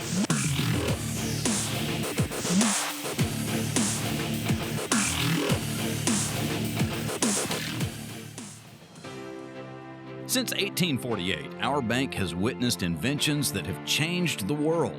Conveniences such as the refrigerator, the light bulb, and the airplane were all created during the early days of our bank. VHS tapes, DVDs, smartphones, all invented while we were First National Bank of Talladega. Our name may have changed, but we have a rich history. First Bank of Alabama. We're still first, and so are you. Hi, it's your sister. I'm worried about Mom. She's lonely, losing weight, not taking her medicine. It's time for something better, like McClellan Assisted Living. Hi, sis. It's just been a week since we moved Mom to McClellan, and I can already tell we made the right decision. She's eating, making friends, and the happiest she's been in a long time. The right change for Mom or Dad. McClellan Assisted Living in Anniston. Space is limited. Call today. Hi, I'm Curtis Skinner. Trust me, to win out here, you have to have a team of experienced professionals behind you. The same kind of professionals you'll need after an automobile accident, and that's what you'll find at Skinner's Body Shop in Oxford. At Skinner Body Shop, you always get free estimates, and our dad's crew can fix it like new. Everybody's seen Bull around with our rollback, ready to handle all your towing needs. We work with all major insurance carriers, so the next time you All right, enough of the details. Just come see my dad at Skinner Body Shop. Looking for the ultimate recreation and fitness facility? Then check out the Aquatic and Fitness Center at the Anniston Sports Complex at McClellan. The Aquatic and Fitness Center has it all. The center is over 48,000 square feet and features a state-of-the-art natatorium, as well as a fitness room with a complete circuit of station machines, free weights, and cardio equipment. The center is home to the Miller Gymnasium with a full-length basketball court. You'll also enjoy the full menu of fitness classes. The Aquatic and Fitness Center, Calhoun County's recreation destination. In a world that's ever-changing, you have to be sure that your choices are the right choices. At Central Alabama Community College, you'll know you made the best choice. We understand that you need the best educational opportunities. Whether choosing a technical degree program, taking courses to transfer to a four-year college or university, or being a part of our national championship winning traditions, Central Alabama will provide you with courses and degree programs in tune with today's workplace. Get a sharper focus on your life by choosing one of our 3 convenient locations: Alex City, Childersburg, and Talladega. Central Alabama Community College. Central to you. Central to your success.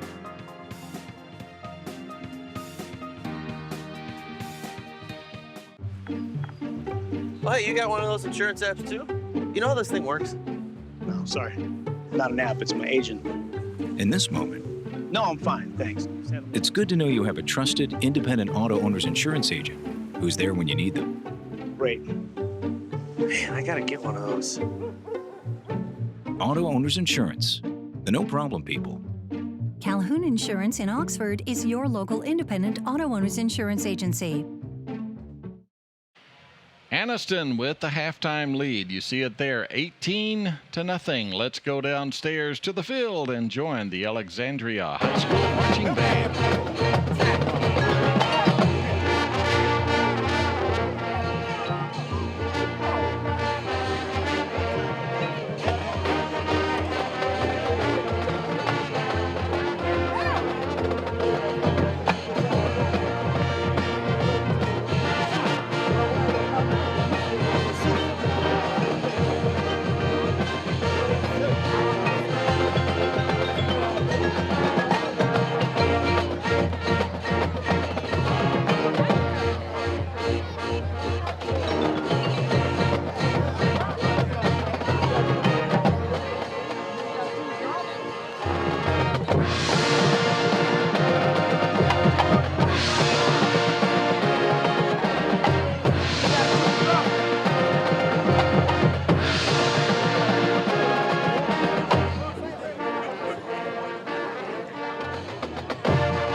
(18-0) halftime score. The Anniston Bulldogs leading the Alexandria Valley Cubs. I'm being joined now, and what a privilege it is to be joined by the mayor of the city of Anniston, Mayor Von Stewart. And I know you're a big football fan, Mayor, and in our opening here tonight, those famous last 2 words you said was "Go Bulldogs," and my goodness, it has been "Go Bulldogs" Well, here it tonight. has. It's been an incredible night for the home team, and I'm just so proud of them.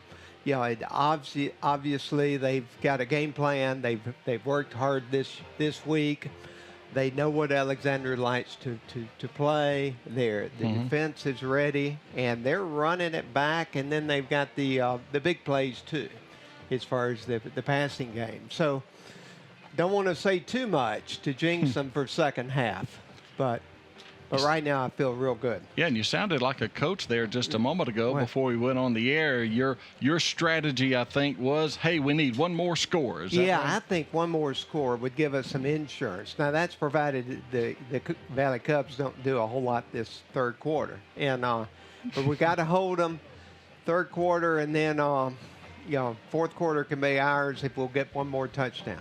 Let's talk a little bit about the city of Anniston. And I know the city of Anniston is on the move, and there's no doubt about that. And let's talk about the progress that's being made with the redevelopment of downtown. Of course, I understand there has been some grant money to help with local businesses that really have been invested in downtown property. Yeah, we're very, very hopeful, and it's not unlike any other city across the country.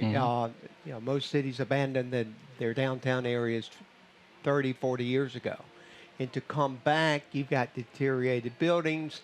It's really too much to ask for the private sector to carry all that burden themselves. So the public sector's got to be a part of that, and that's where the grants come into play. It's got to be a public-private partnership. And you see that in a lot of cities and a lot of towns where the downtown, which used to be kind of the epicenter, I guess you could say, is just, you don't see it so much anymore. No. But, you don't have to look far. I mean, Chattanooga got a head start on us 20 years ago, and it's a destination now. You think of Nashville, you think of Little Rock, you think of Asheville, North Carolina, places you'd like to spend the weekend. And all of those cities have a vibrant downtown. They have that in common. And we're blessed here in Anniston to have that strong asset as far as downtown. It's actually overbuilt for our size community. And those historical buildings that you could not redo. I mean, it took 100 years in making. And we've got that, and then we've got McClellan with 10,000 acres out there to develop. So we're very fortunate to have both, and we need to make the most of those. Yeah, and you just mentioned Fort McClellan, and there's been some pretty amazing things going on out there I'm sure you can share with us. Well, we're very pleased. This new city council that went in 3 years ago, one of the first things we did, we teamed up with the state of Alabama, and we put $12 million into McClellan to improve the economic development industrial park, knowing that was the economic engine for this 5-county region. And we had to crank that engine. But the industrial parks there were not up to par. And today's industrial parks are really called economic development centers. And they look like college campuses. And if you're not in that game, you're just not going to prevail. So we did that, and of course that money went for new infrastructure too, as far as road improvements, and not all of those are going to be completed, overnight, but it's a process. But Eglin Avenue, the stretch toward Jacksonville is going to be extended, and of course the Parkway will open to Highway 21 in December. So we're very excited about that. In the meantime, we're not just focusing on industrial business at McClellan, but retirees and housing. It's all quality of life, halfway between Birmingham and Atlanta, all these eco-resources in the foothills of the Appalachian. A world-class medical hub here for 5 counties, a 4-year institution that is just top-notch. So everything a retiree would want. And so we're actively pursuing retirees. We've got an independent living facility that will be basically closing their deal and breaking ground soon at top of Buckner Circle. We already have a assisted living facility that just opened in the past year at McClellan. So we feel real good about McClellan. And when you talk about road work, a lot of people really don't put that much emphasis on it, but the completion of the Eastern Bypass is so important. Oh, it's huge. People don't realize this, and I tell this story, and I don't know how much time we have, but I like to reminisce and talk. You're the mayor. We got all the time you want. I'm a lay historian. I'm not an educated historian, but I love history. But if you go back to 1881, 82, Oxford was founded, Anniston was not. The federal government came to Oxford and said, we want to connect Birmingham and Atlanta by rail. Oxford said, oh no, we don't want that. They come up to this unincorporated area called Anniston, a company town, and Anniston said, come in. We know the rest of the story. The same federal government came to Anniston in the 50s. We want to connect Birmingham and Atlanta by interstate. Anniston said no. So certainly roads and any type of transportation is important. It drives economic development. That and rooftops. So the Parkway, we are already hearing from developers that the city of Anniston has not heard from in decades, wanting to come in and look at the stretch where the Parkway will empty into 21 by the Lowe's area. And finally, Mayor, and again, thank you for joining us this evening, but we're coming up on the holiday season, and here in the city of Anniston and the surrounding area, I know there's a number of really family-oriented activities. They really are, and we just feel so good about it. We have a new, vibrant Main Street program, and they are really offering a lot of quality of life events. Niwala will be next weekend, Halloween Day, from 10 in the morning to 4 p.m. Bring the kids, the grandkids, and load them up, because it's going to be a lot of family fun there with all kind of events. And then December 12th, we're trying something new this year, and that is a daytime Christmas parade. Wow. And we're going to bookcase the parade with a Christmas village.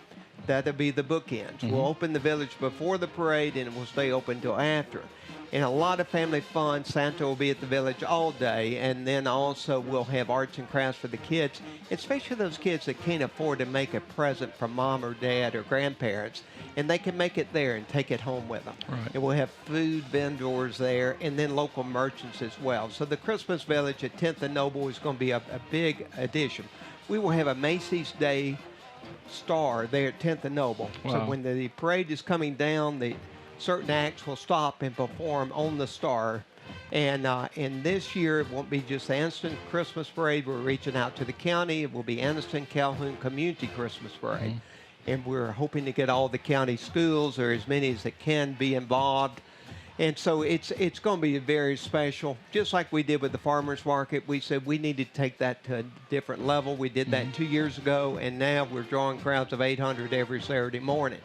Humongous event, but it's just all about innovation, creativity, passion, determination that we can do it. We can carry this city to the next level. The people deserve it. They want it, and we're all in it together. Wow. Looking forward to all that, Mayor. Well, thank you, Jeff. Thank you very much, Mayor, for joining us. Mayor Vaughn Stewart of the city of Anniston. And we'll give you one more opportunity. Let's hear it. That good Go Bulldogs. Go Bulldogs, go. Come on, guys. Let's pull this one out. Thanks very much, Mayor. Let's return to the field and enjoy the Anniston High School Marching Band.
High school marching band performing here at the break. It's the Bulldogs leading the Valley Cubs 18-0. We'll be back with the third quarter kickoff. You're watching the Friday Night Network.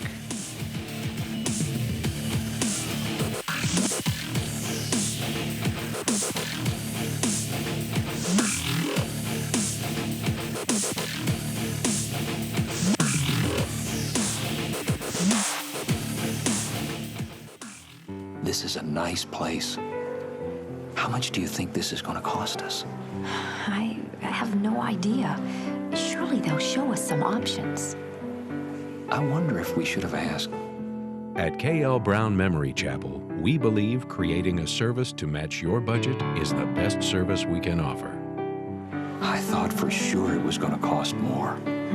I'm so glad we can afford what we want. Step into the offices of J. Britt Middlebrook CPA, where you'll find professional one-on-one service for business and individual clients. In this ever-changing tax and economic climate, you can count on receiving the expert advice you need. J. Britt Middlebrook works hard to provide every client what they need to meet all deadlines. Tax season will be here soon. For all your accounting service needs, call or stop by at 1913 Berry Street in Oxford. That's J. Britt Middlebrook, CPA. Need a place to keep your tools? Or a place to get away from the wife. Whatever your needs are, we got a barn or a carport for you. With rent-to-own options and no credit checks, we can help you take home the right barn or carport today. And with 4 different locations, we're just a short drive away. So come see us in Glen Cove, Moody, Asheville, or Attala, and let our family help your family get the barn or carport you deserve.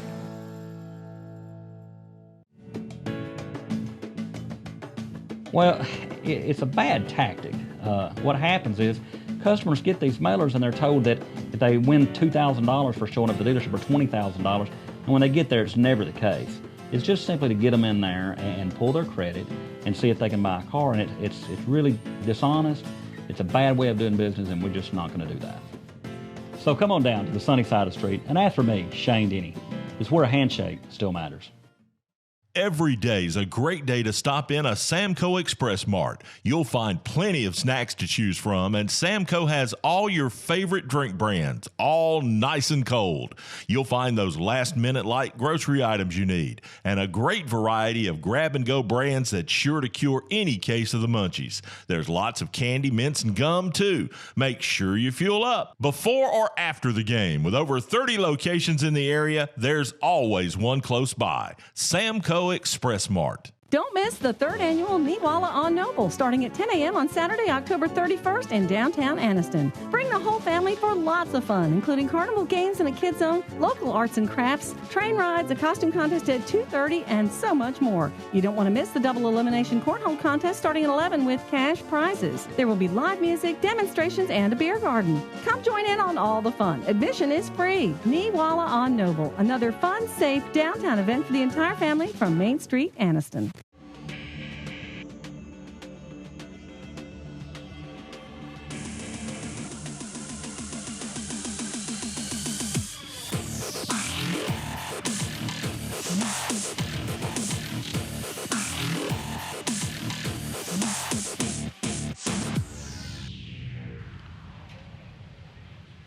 It's the game of the week on the Friday Night Network. There you see the score, 18-0. Anniston on top of Alexandria as we're getting set for third quarter action as both teams are back on the field. Cody rejoins me now, and Cody Spoon, if someone had told you prior to the kickoff of this game this evening that at halftime Alexandria would be down by 18, your thoughts would be?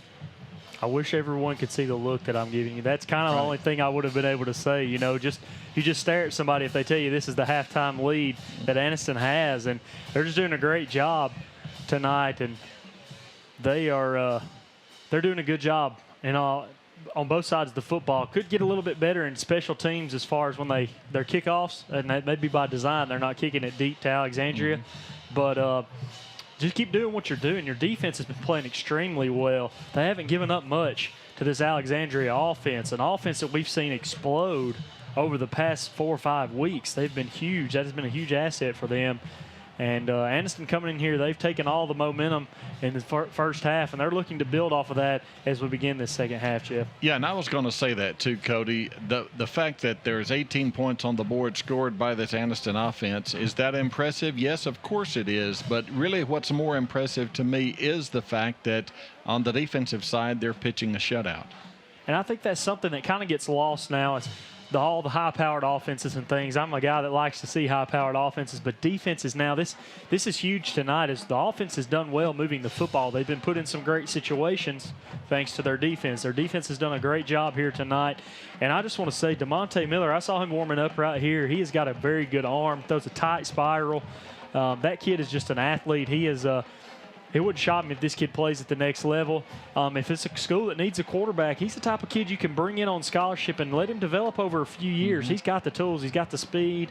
He does good. He makes good decisions.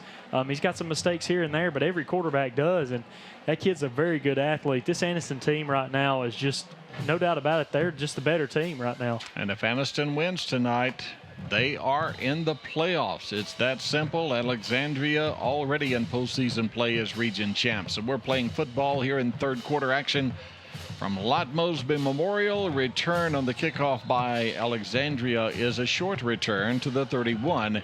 And from there, it's 1st and 10 for the Valley Cubs. And down by 18, you get the football first in the second half. Cody, this is a rather important possession, I would say, for this Valley Cub team. You're exactly right, Jeff. And if you're Coach Frank Tucker, your offense hasn't done much. I mean, you've got a few big plays off of play action, but what do? You go back to your bread and butter and see if you can't get something going on the ground.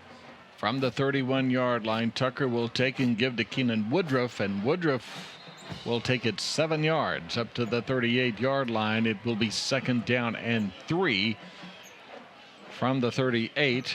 It was Dominique Bell there to make the tackle defensively for the Bulldog team. And if Anniston wants to continue with the success that they've had on both sides of the football tonight, they have to continue to win the battle up front on both sides of the football. And Alexandria getting a big push and allowing Woodruff to get a big gain on 1st down. Anniston's going to have to stay stout at the defensive front. And Alexandria's just in that tight formation, going with no wide receivers, just double tight end set. And they run Woodruff again. He gets 7 more yards right there to the 45. And that's going to be a chain mover. 1st and 10, Alexandria now at their own 45. And whatever Coach Tucker said to his entire team at halftime has worked. I know it's very early here in the third quarter, but this offense couldn't do really this much in the ball game in the first half, and here they've already gotten a 1st down, 2 huge plays. So let's see what they can do. And what they can do on 1st down is run Woodruff again for 2 yards out to the 47. Hakeem Ross, you see him there, number 11, coming up to make the stop. It's 2nd down and 8. Woodruff on the carry. He sees all that real estate to his right side, bounces it out, and just a great job closing by Hakeem Ross as he takes the angle, makes the play, and that's a short gain for Woodruff. And Hakeem Ross is another guy. We've called his name quite a few times in the first half. Here he comes back stout in the early beginnings of the second half. 2nd down 8 at the 47. Tucker to throw, does throw incomplete. Pass intended there on the far side to Hithcock, but it was over his head. It's 3rd down and 8 for Alexandria. Possession down at the 47. And yet again, number 21, Tariq Woods-Packer, the defensive end for this Anniston Bulldog defense, applies pressure to George Tucker and makes him throw a bad football. That was one he had to kind of put too much air under and get it over the head of Woods-Packer. And he does a great job applying pressure to Tucker, making him make that bad throw. 3rd and long situation for the Valley Cubs. They need the 45 of Anniston on this 3rd down play. And this is a pass. And this pass is really nowhere close, is it? The nearest receiver to that toss was Keenan Woodruff. And that pass attempt by Quentin Bowie falls incomplete. So the Valley Cubs will punt the football. Bowie looking downfield at number 20, Keenan Woodruff, and both of them at the end of that play, once that ball went dead, they both turned and looked at one another and threw their hands up. There was a miscommunication on that play, and if you're Alexandria, that is not the way you wanted this first drive to go in your opening possession of the second half. give Anniston credit. Yet again, the defense has come through for them early in the second half. Tucker will punt it away, so their first drive of the second half, Alexandria was able to get 1 first down, but that's all they got. Line drive kick, it's a low one, lands at the 25, 20, 15, 10. He just gets away from it, and that roll will put Anniston in a hole. Back at the 2-yard line, they'll take possession, 1st and 10. Took a bad hop on DeMonte Miller. That was fortunate by Alexandria. It was a terrible punt. And if he would have gotten that on the hop, he probably would have taken that one for a big gain for the special teams return unit for Anniston. But nonetheless, it has takes that bad hop, rolls in Alexandria's favor. Anniston starts their opening drive of the second half on their own 3 or 4 yard line, deep in their own territory. Let's see what they put together here deep in their own territory, Jeff. 10:05 to go, still in the, just underway here in the third quarter. And they'll start this possession with a wideout both left and right. And they'll run it inside. And Hurd has got big chunk of yardage on first down as he takes it out to the 11-yard line. That will be a pickup of 8 yards on the play. So it didn't take him but 1 play to get out of the hold. At the 11, it will be 2nd down and 2 for Anniston. And for the first time tonight, we see DeMonte Miller go under center. They line up. Anniston lines up in a power I, and they put a traditional running back, Lim Hurd, in at fullback, hand him the football, and he gets almost a first down. Nice big gain on first down for the Anniston offense. 2nd down and 2. Hurd again, and that will move the chains. Needed 2, and he got 3. 1st and 10 for the Bulldogs. And if you're Coach Bullock, it's nice to have a guy like Hurd that can line up as a running back when you're in the gun, and he can give you fresh legs whenever Jeremy McCants is not in the game. But when you can line up those 2 guys in an I formation, that number 34 Lim Hurd at fullback, and you got number 8 Jeremy McCants at running back, it kind of reminds you back in the day, Carnell and Cadillac at Auburn. You could line 2 running backs up at fullback and running back and let them go to work, and now you see Anniston go back to their usual shotgun formation. 1st and 10 at the 13. And it will be 2nd and 11 at the 12 as they lose a yard on the first down play at the 12-yard line. I'd like to remind you now, coming up next week, yes, it's a Thursday, as Talladega will be taking on Munford. That will be our game of the week Thursday night next week, not a Friday. And, of course, it is the last week of the regular season. The Tigers and the Lions and Coach Bill Smith, who are playoff bound, you will see them next Thursday night here on FNN. 2nd down and 11 from the 12-yard line. Anniston, Alexandria is only going to get so many more possessions in this game. They're already down by 3 scores, and Anniston's just running the football and running clock right now. There's already 4 minutes into the third quarter. They lose more yardage on the 2nd down play as Hurd's taken down back near the 12. It will be 3rd down and long for the Bulldogs as the clock ticks under 8. Great play by number 16, A.J. Martin, the outside linebacker for Alexandria. Poor blocking out wide by the wide receiver for Anniston, as that allows A.J. Martin to kind of do what he wants to do in open space. And if you're Hurd, you kind of want to cut that back up when you see your wide receivers not really getting a good block. Cut it back upfield, get what you can. 3rd down, we'll call it 11. And Anniston wants to throw, but they will be sacked. Miller is sacked back inside the 5 at the 4, maybe the 3-yard line. That's a loss of 9 yards on the play, and it will be 4th down and 20 for Anniston, and in comes the punting unit. And yet again, number 16, A.J. Martin for the Valley Cubs, as the defensive coordinator for Alexandria, calls a blitz there. And that was a gutsy call, which, in a 3rd and long situation, you can get away with a blitz there. But it pays off for the Alexandria Valley Cubs, and they've pinned Anniston deep in their own territory. You do not want to have a bad snap if you're Anniston. No, you do not. He's standing. That's a high snap, but he gets it away. It's a short kick, however, very short. Alexandria is going to get great field position out of this. A bit of a Bulldog roll, and it rolls dead at the 35-yard line. That's a 32-yard punt. 1st down and 10 now for the Valley Cubs at the Bulldog 35. Anniston still in control of this football game.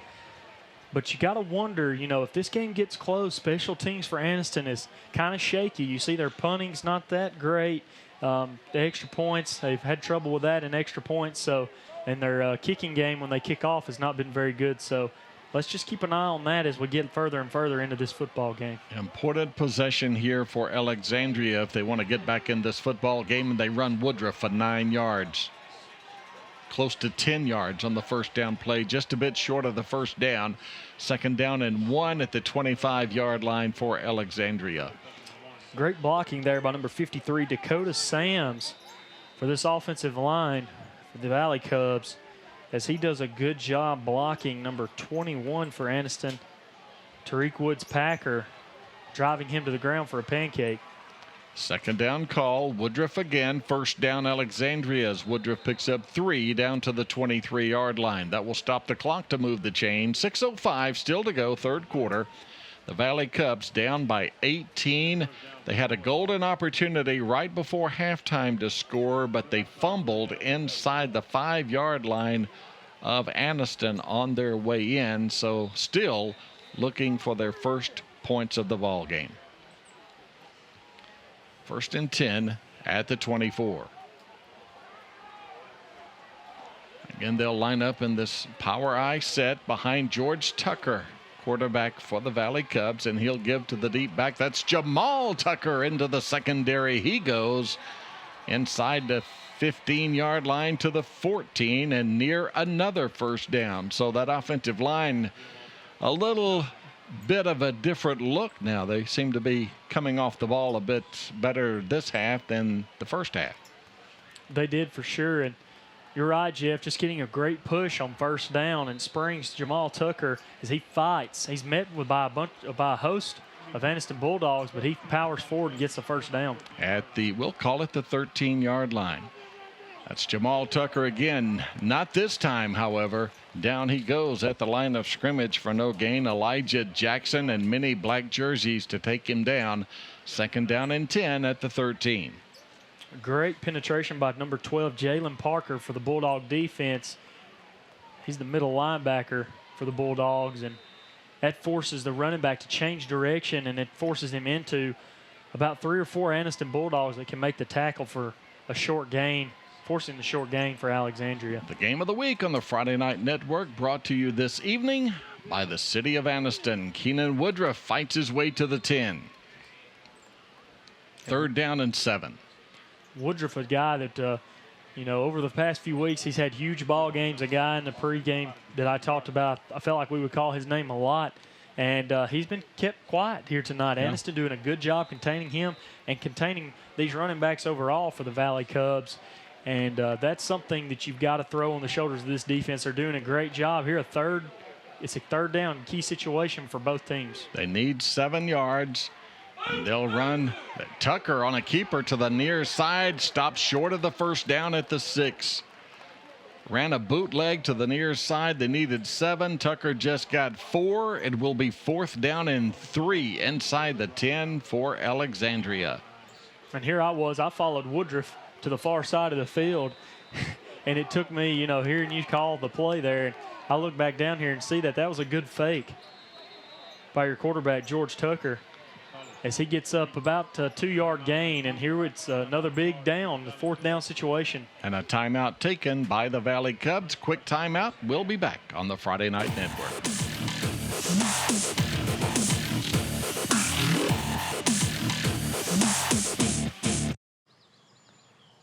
Now what? Let's go.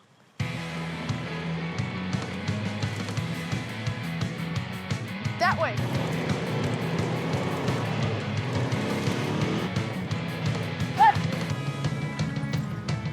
Have fun out there on the compact, capable, and entirely new Pioneer 500 from Honda. Visit Cycle World in Gadsden today or online at cycleworldonline.com. The City of Anniston presents the FNN High School Football Game of the Week. This quarter of tonight's game between the Bulldogs and the Valley Cubs is brought to you by the Christmas Village and the Anniston Calhoun County Christmas Parade. Mark your calendars now to be in downtown Anniston on Saturday afternoon, December 12th, for all of the festivities. It's 4th down and 3 for the Valley Cubs. Alexandria using one of its 3 timeouts here in the second half prior to this 4th down call. They're down by 18. They're knocking on the door again, but they must convert on this 4th and 3. Tucker the snap, gives to Woodruff. Did not make it. Did not get there. Woodruff is stood up at the 5-yard line, not even close to the first down. They will not measure. It goes over on downs, and the Anniston defense again coming up big for Coach Eddie Bullock. Huge play by number 7, Christopher Beard for Anniston, as he fires off the football, gets in the backfield and wraps up the ankles of the running back. And a great job by this Anniston defense to come in there and help out their teammate, and they bring him down behind the running back, down behind the line of scrimmage, or behind the first down marker. And no going for this Alexandria offense yet again. This Anniston defense is so impressive here tonight, Jeff. So Anniston, after a short punt, they give Alexandria the football at the Bulldog 35, and Alexandria comes up empty. On first down, they run the football for 6 yards out to the 11. It's just keeping it simple right now for Anniston because, well, we're already under 4 minutes remaining. Now, we do have a stoppage in play here, a penalty marker thrown, and this is an illegal formation against Anniston. This will cost them 5 yards. That's an unfortunate mistake there, as you got a good gain on first down on the quarterback keeper by Miller. And this backs you up at about the 4-yard line. You're already deep in your own territory, and your defense has done a great job the last 2 possessions for Alexandria. If you're the offense here, you don't want to keep just going 3 and out. You've got to get some offensive production if you want to win this football game.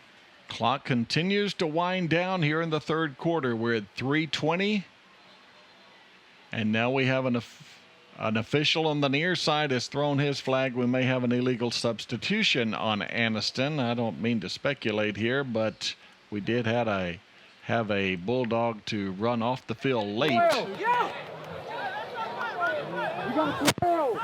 And that's it. So they'll back them up half the distance and move it back near the 2-yard line this time, maybe inside the 2. And Anniston suddenly, as a result of penalties, is headed the wrong way here.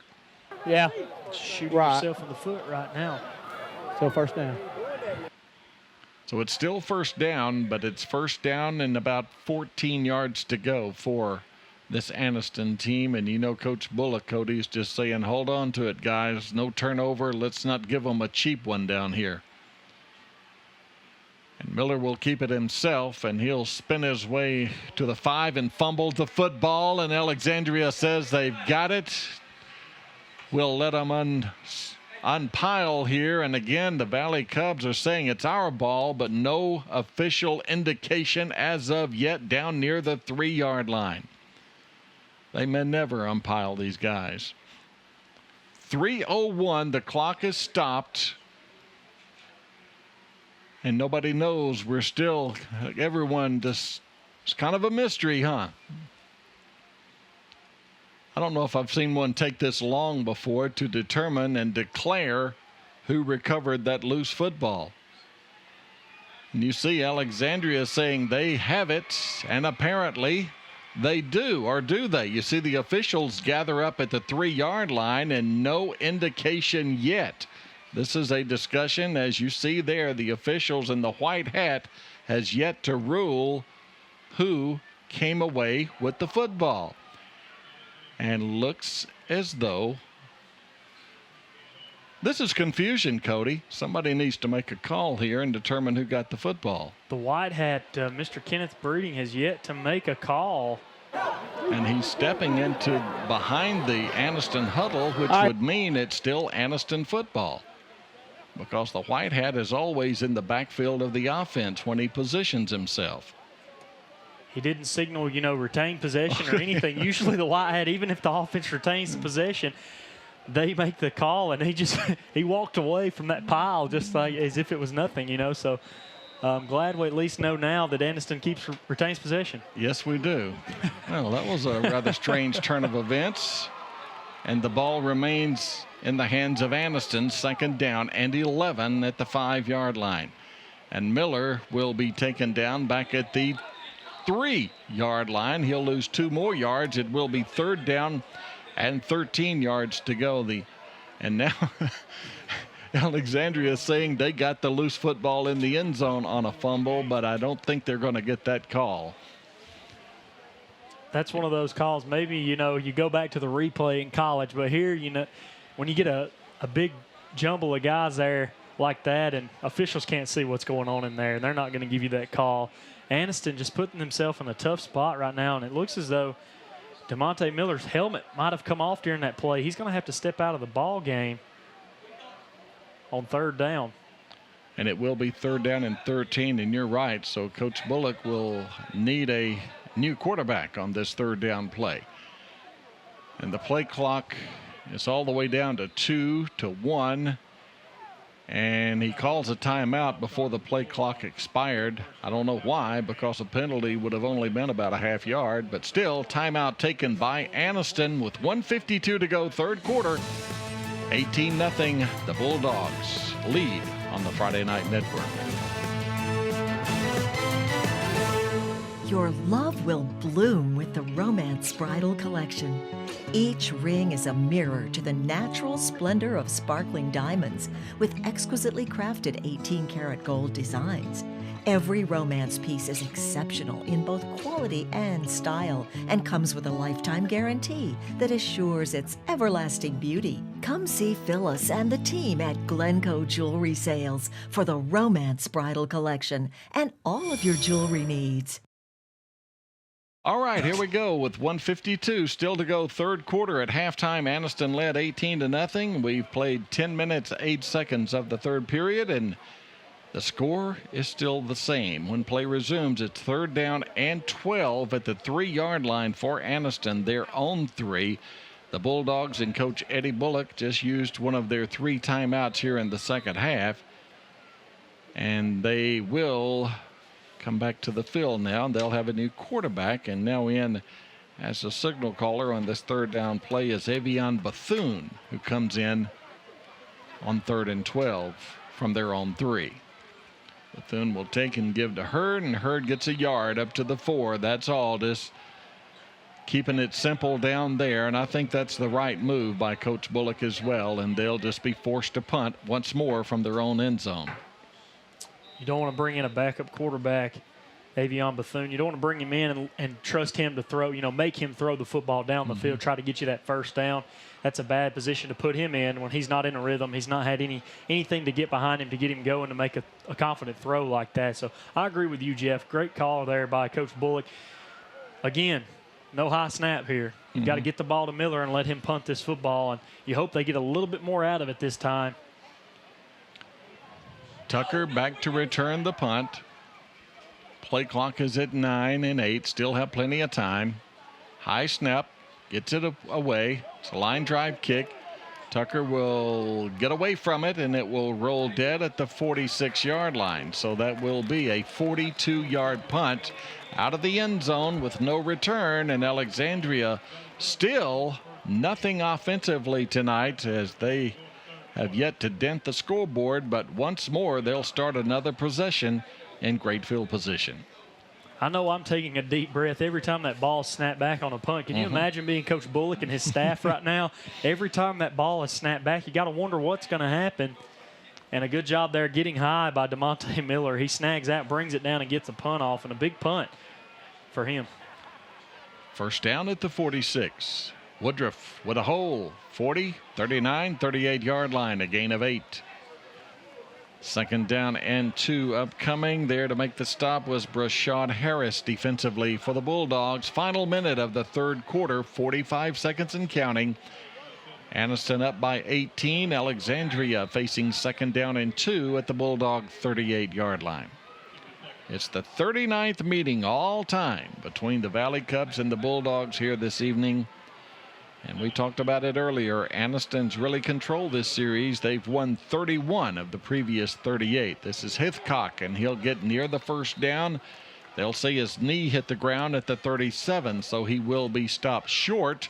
It will be 3rd down and 1, and that is the final play of the third quarter. So after 36 minutes of action, 18-0 Anniston on top of Alexandria. You're watching the Friday Night Network.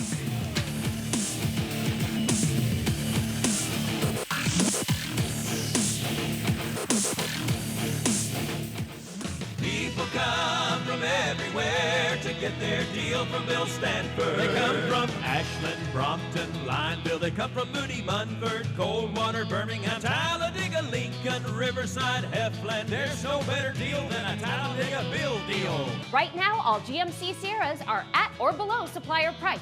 Save over $2,900 on this 2015 GMC Sierra at Bill Stanford. Come on out to Bill Stanford in Talladega. We head to the fourth quarter, the game of the week, brought to you by the City of Anniston on the Friday Night Network. He's Cody Spoon. I'm not Cody Spoon. I'm Jeff Ellison. And when play resumes or gets underway here in the third quarter, it will be 3rd down and 1 for the Valley Cubs at the Bulldog 37-yard line. Alexandria coming in. They've already won the region championship. They have that locked up. But they're looking to remain undefeated in the 2015 campaign. And on the 3rd down and 1 call, they needed 1. They got 3, and that will advance the chains. 1st and 10, Alexandria.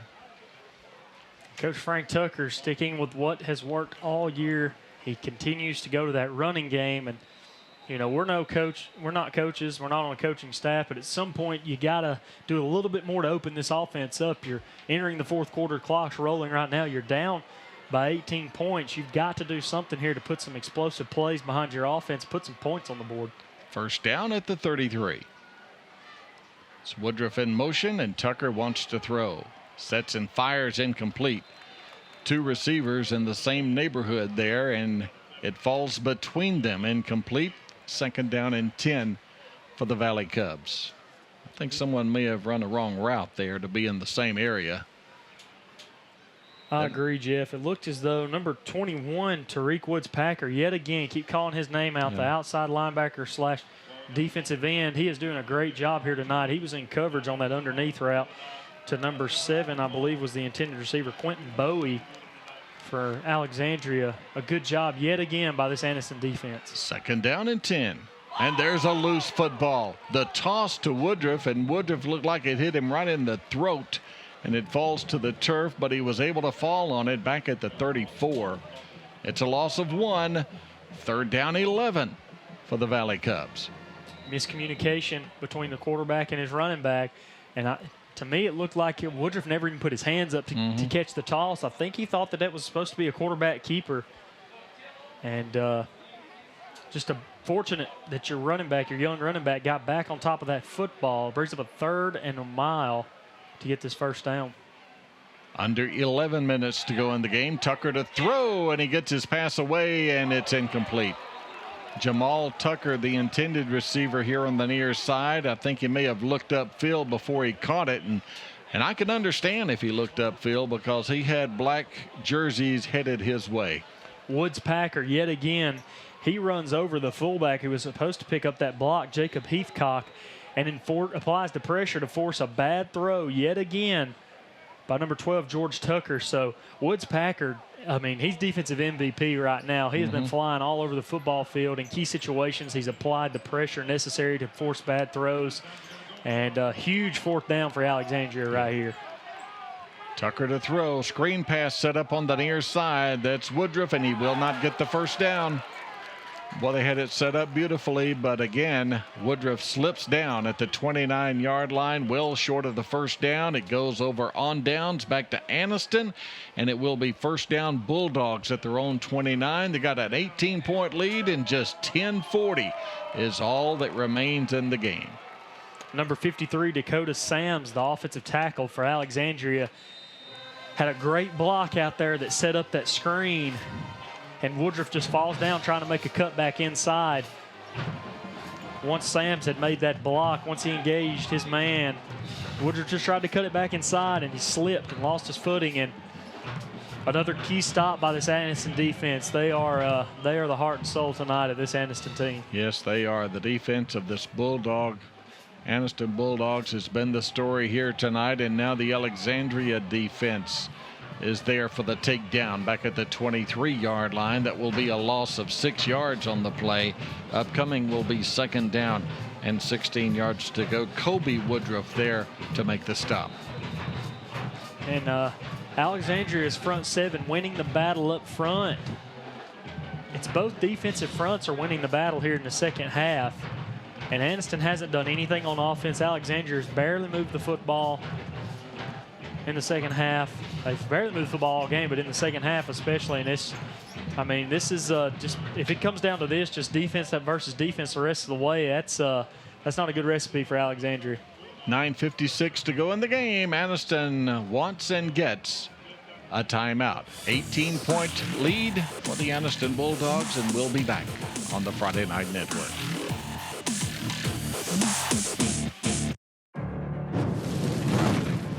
When you wanted fast, when you needed speed, we've always been the one.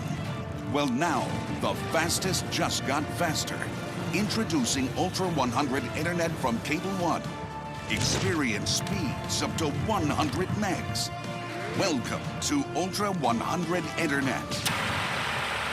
Cable One, the fastest just got faster. 9:56 to go in the game. 2nd down and 16 for the Bulldogs at their own 23 when play resumes. And obviously at this point of the contest, Anniston will be in no hurry at all. I know they used their 2nd timeout of the half right there, and I know Coach Bullock is telling his troops to, hey guys, let's play it safe, protect the football, and we're going to bleed play clock as much as we possibly can, and really, Cody, just shorten the game as much as they possibly can. There's only so much you can put on the back of your defense if you keep putting them out there. They've played a strong 3 quarters so far here tonight. Not saying they can't get it done the rest of the way, but you're right. You've got to get a 1st down. You've got to move the football if you're the Anniston offense. And I believe Coach Tucker, he's having a word with a couple of the officials. Yeah, Coach Tucker used his timeout to talk with the officials on the far sideline. He's out on the field now, out near the numbers, but now making his way back off the field, and we're about ready to resume play once more. Frank Tucker in his 9th year heading up this Valley Cub program. 2nd down, 16. Lem Hurd runs outside, and not much at all. He gets maybe a yard up to the 23-yard line. From there, it will be 3rd down and 15, but running the football also runs the clock. 3rd down and long. Anniston, once again now, if Anniston wins, they will be in the playoffs. A loss, well, they still would have a chance, but a lot of things would have to happen tonight in their region for them to still get into postseason play. But they know the simplest thing to do is win tonight, and, well, you've got to like their chances right now.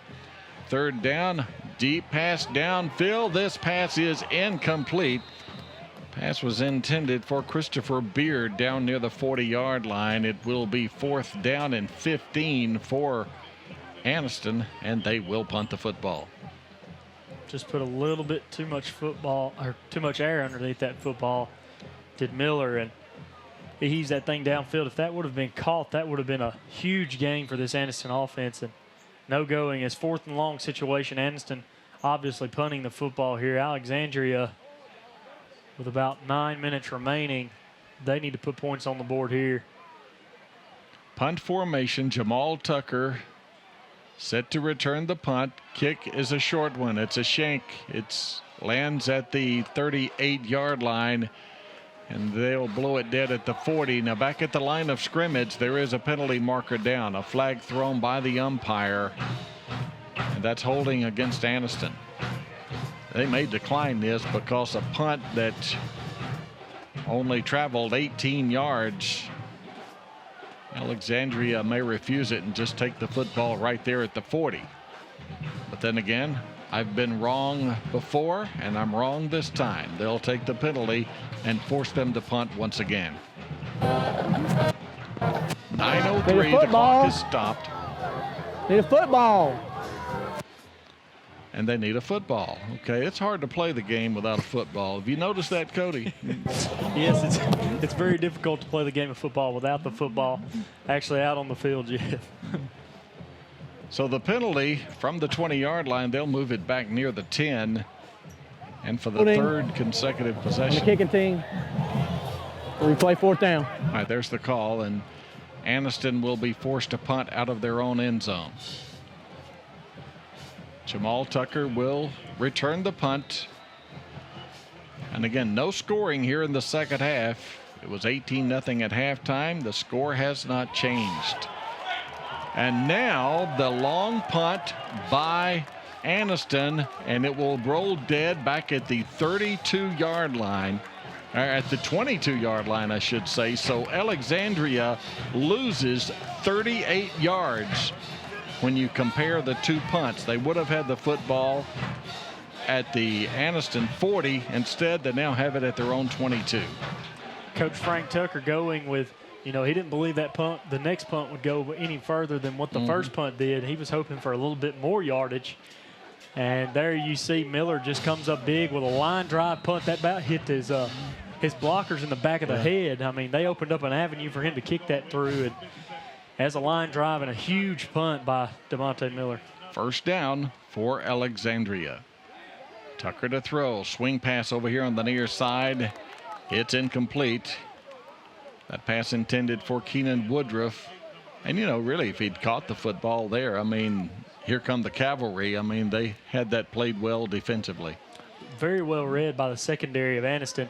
As you see, number 7, Christopher Beard, number 11, Hakeem Ross, and number 6, Brashad Harris. All three of those guys were waiting for him to catch that football. They were at different levels, too. So, I mean, you never know what would have happened on that play, but you had a host of Anniston Bulldogs right there waiting on him. Second down 10 at the 22. And now some confusion, and Alexandria wants and gets a timeout. 8:47 to go in the game. It's still an 18-point lead for the Bulldogs on the Friday Night Network. For over 15 years, Advantage Tire has been the go-to place for all your wheel and tire needs. They carry all the top brands as well as do alignments, brake service, and even custom wheels. Advantage also provides exhaust work as well as windshields and wiper blades. Be sure to visit the friendly staff at 5750 Highway 202 in Anniston so you can get your car back on the road in no time. Call Advantage Tire at 256-792-3390. I got a laundry list of questions. 8:47 to go in the football game. It's second down and 10 at the 22 for the Valley Cubs. When's the last time Alexandria has been shut out in a football game? It's been quite some time. I can guarantee it hasn't been this year. Short pass there on second down from Tucker to Tucker. That's George to Jamal. A 7-yard gain. It will be third down and a long 3 at the 29. If you're Coach Tucker, this is a key situation. I mean, in all these key situations, Anniston is winning, and that's just the difference in the ball game right now. Anniston is just dominating, and when it matters, and they're having these explosive plays on offense, defense coming through when it matters, and Anniston just all over the Valley Cubs so far tonight. Third down, long 3 at the 29. Tucker goes in motion. And George Tucker to throw. Pass is intercepted by Anniston. Intercepted down near the 40-yard line. That's a big turnover there, and it goes back to the Bulldogs, and just seems like everything Alexandria tries, that Anniston just seems to be a step ahead. The INT will give the Bulldogs a 1st and 10 back at their own 37. And number 6, Brashad Harris, all he had to do was wait on that football. He read the play the entire time. You see him come from his safety spot in the middle of the field, and all he does is play center field, comes over and makes that. That's just a bad decision by George Tucker. He stared down the receiver forever before he released that football, and that allowed number 6, Brashad Harris, to come over and make that pick, and that's a huge turnover for this Anniston defense yet again. I'm just so impressed tonight by Anniston's defense. Yeah, the defense just continues to pitch a shutout against this high-powered Alexandria offense. You know, the lowest scoring output of the year for Alexandria coming into this game was the 27 that they posted against Springville. Well, that 27 they scored in that game, the way this one is going, well, they're not even going to get close to that 27. Second down after the 8-yard pickup on first down, second down and 2 at the 45-yard line. Again, bleeding all the play clock. The play clock's under 5, 4, 3, and before the snap, early movement by Anniston, and that will cost them 5 yards as right tackle Maurice Fulton replay down jumped early. So that's a 5-yard step off, and second down and 7 now back at the 40. Well, to kind of put their offense into perspective, over the last couple of ball games, they've scored over 50 points, Jeff. Yeah. So, I mean, that's just showing you right now how much Anniston wants this win tonight. Second down and 7 at the 40-yard line. They'll pick up 3 yards up to the 43-yard line. I think they scored, what, 37 against Mortimer Jordan, you know, a top 10 team. But tonight playing a team that coming into the contest 3-4, but you know, that's Anniston. I mean, that's Coach Eddie Bullock. I mean, I know Coach Tucker didn't take these guys lightly, but boy, tonight this Bulldog team, without a doubt, I think they've played their best game of the year, and it couldn't have come at a better time. Near the 6-minute mark left in the game. Anniston, third down and 3, and again, the snap count will cost them 5 yards. False start moves it back near the 40-yard line, and it will be a third down and 8 call upcoming. And just a miscommunication between the center and his quarterback. The rest of the offensive line jumped on the correct call, but the center just not on the same page, and that's costly back to back. Third down and 8. Running to the near side, got a great block and got a first down on the corner, and he was able to turn the corner. The ball carrier again was Jeremy McCants, number 8, and a late flag comes in after the play. That's a great block downfield by number 7, Christopher Beard, and I believe this is going to go against Alexandria. It's just a late flag coming in. I could be wrong, but that's against Anniston. It's unsportsmanlike against Anniston. Yeah. But they did rule it a dead ball foul, so the play should stand. And if the play stands, it will be a first down for Anniston, and they'll step off the 15-yard penalty, but still give Anniston a first down, I do believe. We'll let Kenneth Breeding sort it out for us, as he will make the call right now. After unsportsmanlike on the offense, first down. So they do get penalized 15 yards, but I'm sure Coach Eddie Bullock is happy with it being first down. Now, they haven't moved the chains on the far side yet, but they need to, and now they do. They reset the chains, first down Anniston at their own 42-yard line. That was a big third down conversion for the Bulldogs because it allows them to run some more clock. And there's McCants, and McCants just fights his way. Look at him go. What a run by McCants all the way down to the 30-yard line. That is one of the best runs we've seen all year. 28 yards worth for that young man. Coach Bullock was very upset on the last play of that unsportsmanlike for McCants, and then McCants comes back, he responds and shows his coach, he kind of says, "Coach, I'm sorry." That's his way of doing it. He just drug that Valley Cub defenders all down the field in a huge gain for this Anniston offense. First down at the 30. Play clock's under 10. You see just standing there letting the play clock run down, and again we've got early movement on the line of scrimmage. It's obvious what Anniston is trying to do here, Cody, but I don't know if everyone is dead ball, told snap infraction, exactly what the game plan is right now. Another false start against Anniston, and that will cost them 5. And the center here late in this ball game is having issues with the play calling. He's not on the same page with the rest of his offense. As you see, the rest of the offensive line familiar with the play call and familiar with everything else. And the center's the only one. He's the key guy. He's the one that gets the ball to your quarterback. So he's got to get on the same page. This is hurting you right here. I know you're just really working the clock, being patient, but you got to get first downs if you want to keep the football. 5:46 to go in the game. They start the clock, and it's ticking down once more.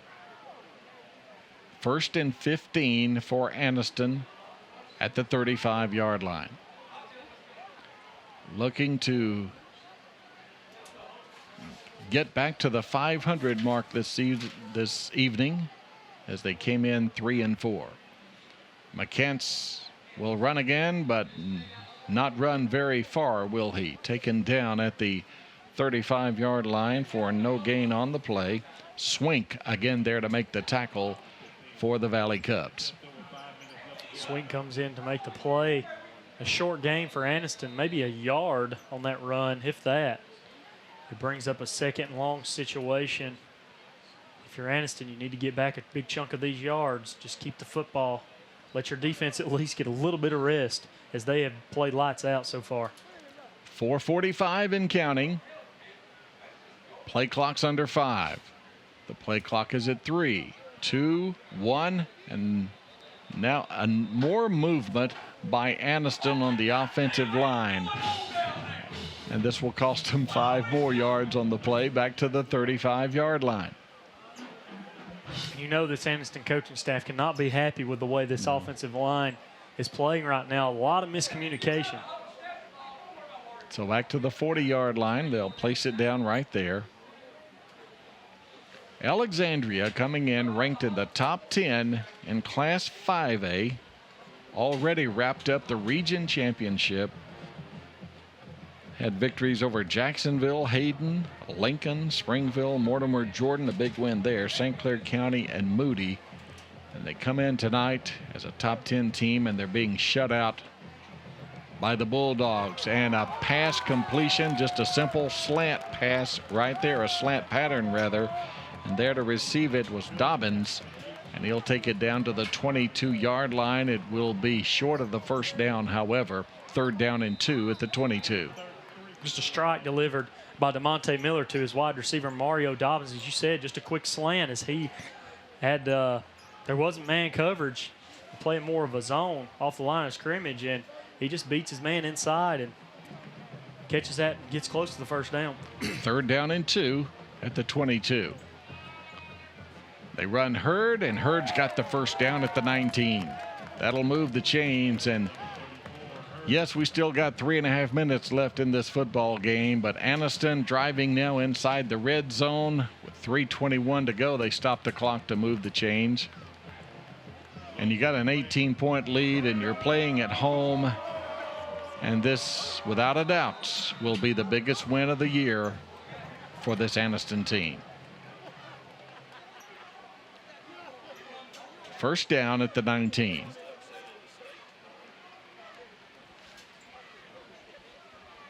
Play clock is still at 10, so they can, well, they snap it a bit early this time, or do they?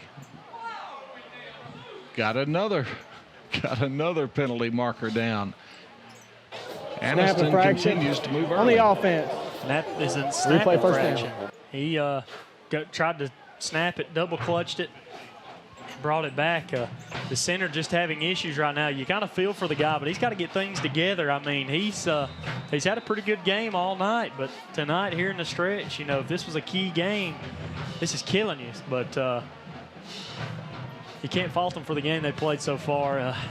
You know, they've gotten that big first down. Here they are, 1st and 15, but got to clean that up, especially if you're going to the postseason. Yes, you do. Trips to the far side.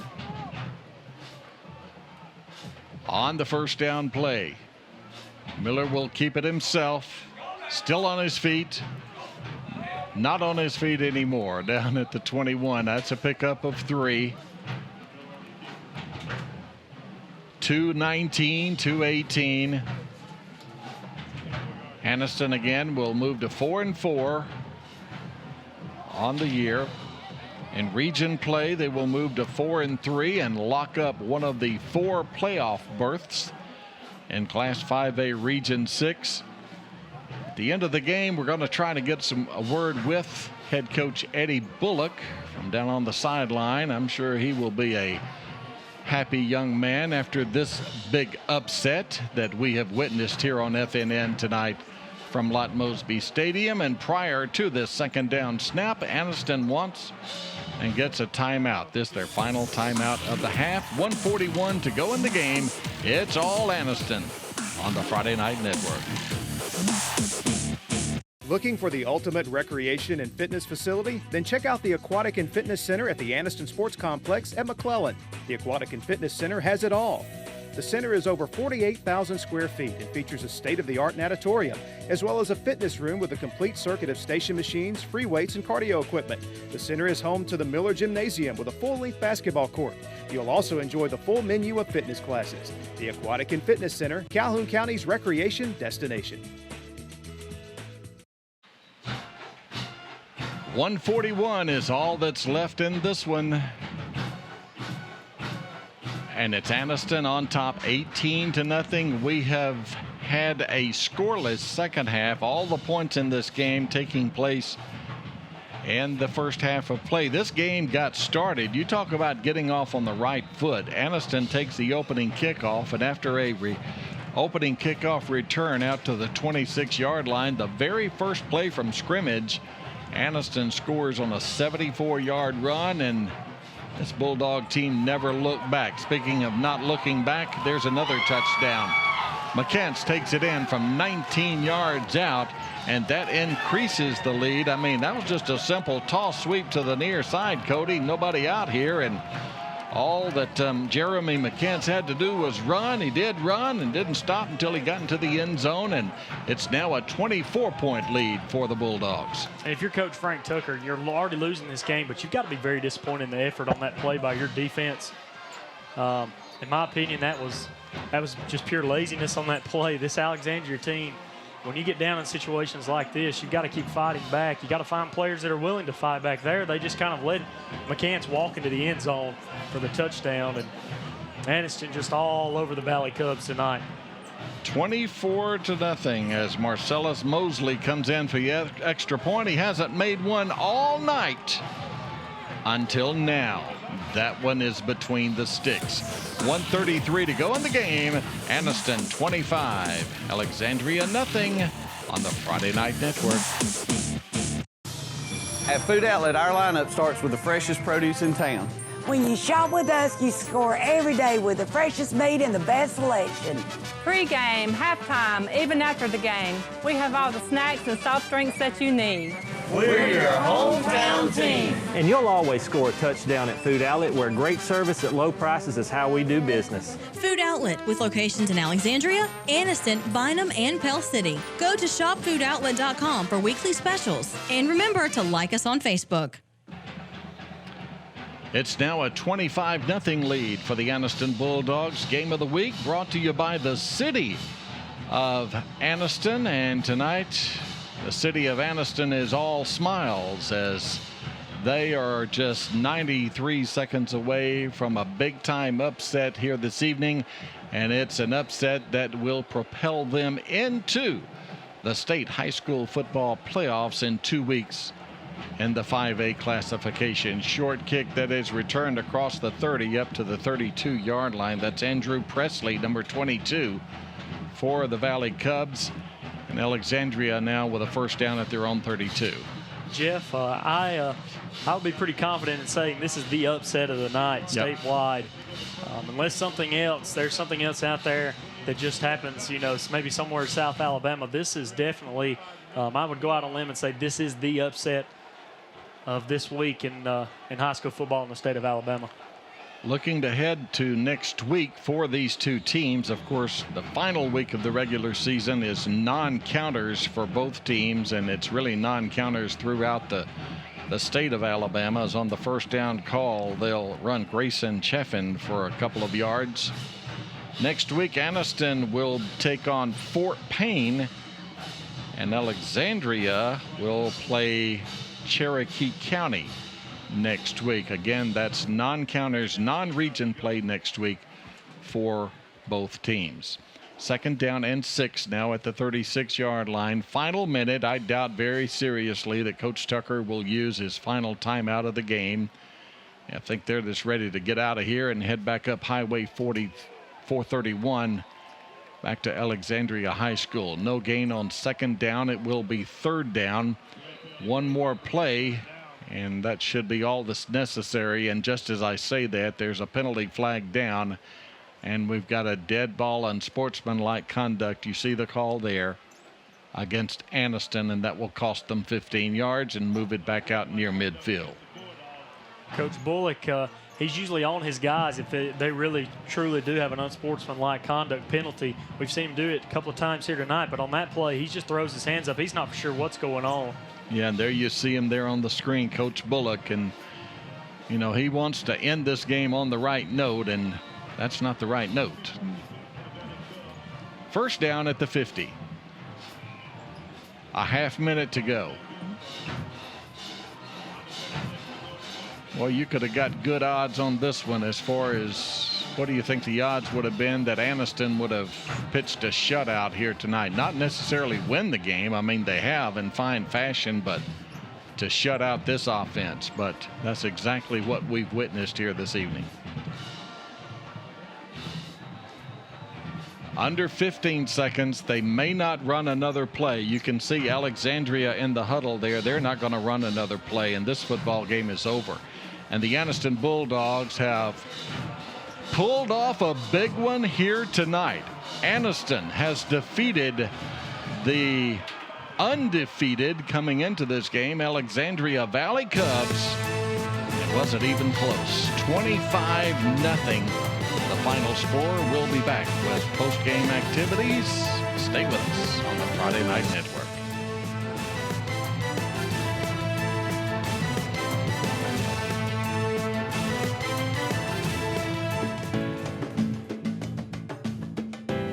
They don't. It's not true. You cannot be in business and sell your product and not make any profit and stay in business. For that matter, if you did that, how could you take care of your customers in the long run if you never made any profit? We make profit, but the difference is we're fair with our customers. We don't mislead them, we don't misguide them. So come on down to the sunny side of the street and ask for me, Shane Denny. It's where a handshake still matters. Hi, it's your sister. I'm worried about Mom. She's lonely, losing weight, not taking her medicine. It's time for something better, like McClellan Assisted Living.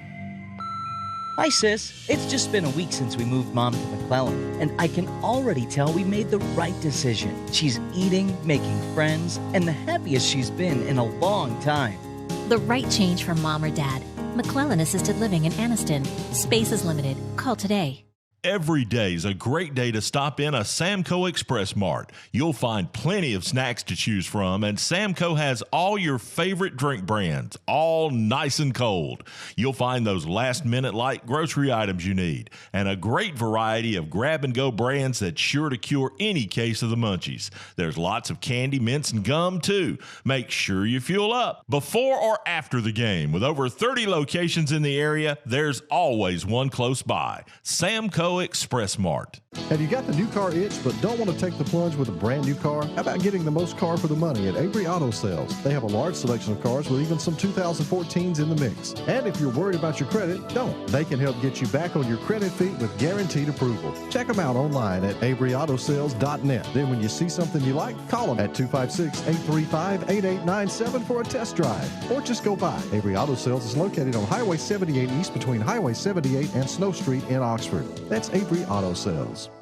Don't miss the 3rd annual Meatwalla on Noble, starting at 10 a.m. on Saturday, October 31st in downtown Anniston. Bring the whole family for lots of fun, including carnival games in a kids zone, local arts and crafts, train rides, a costume contest at 2:30, and so much more. You don't want to miss the double elimination cornhole contest starting at 11 with cash prizes. There will be live music, demonstrations, and a beer garden. Come join in on all the fun. Admission is free. Meatwalla on Noble, another fun, safe downtown event for the entire family from Main Street, Anniston. Since 1848, our bank has witnessed inventions that have changed the world. Conveniences such as the refrigerator, the light bulb, and the airplane were all created during the early days of our bank. VHS tapes, DVDs, smartphones, all invented while we were First National Bank of Talladega. Our name may have changed, but we have a rich history. First Bank of Alabama. We're still first, and so are you.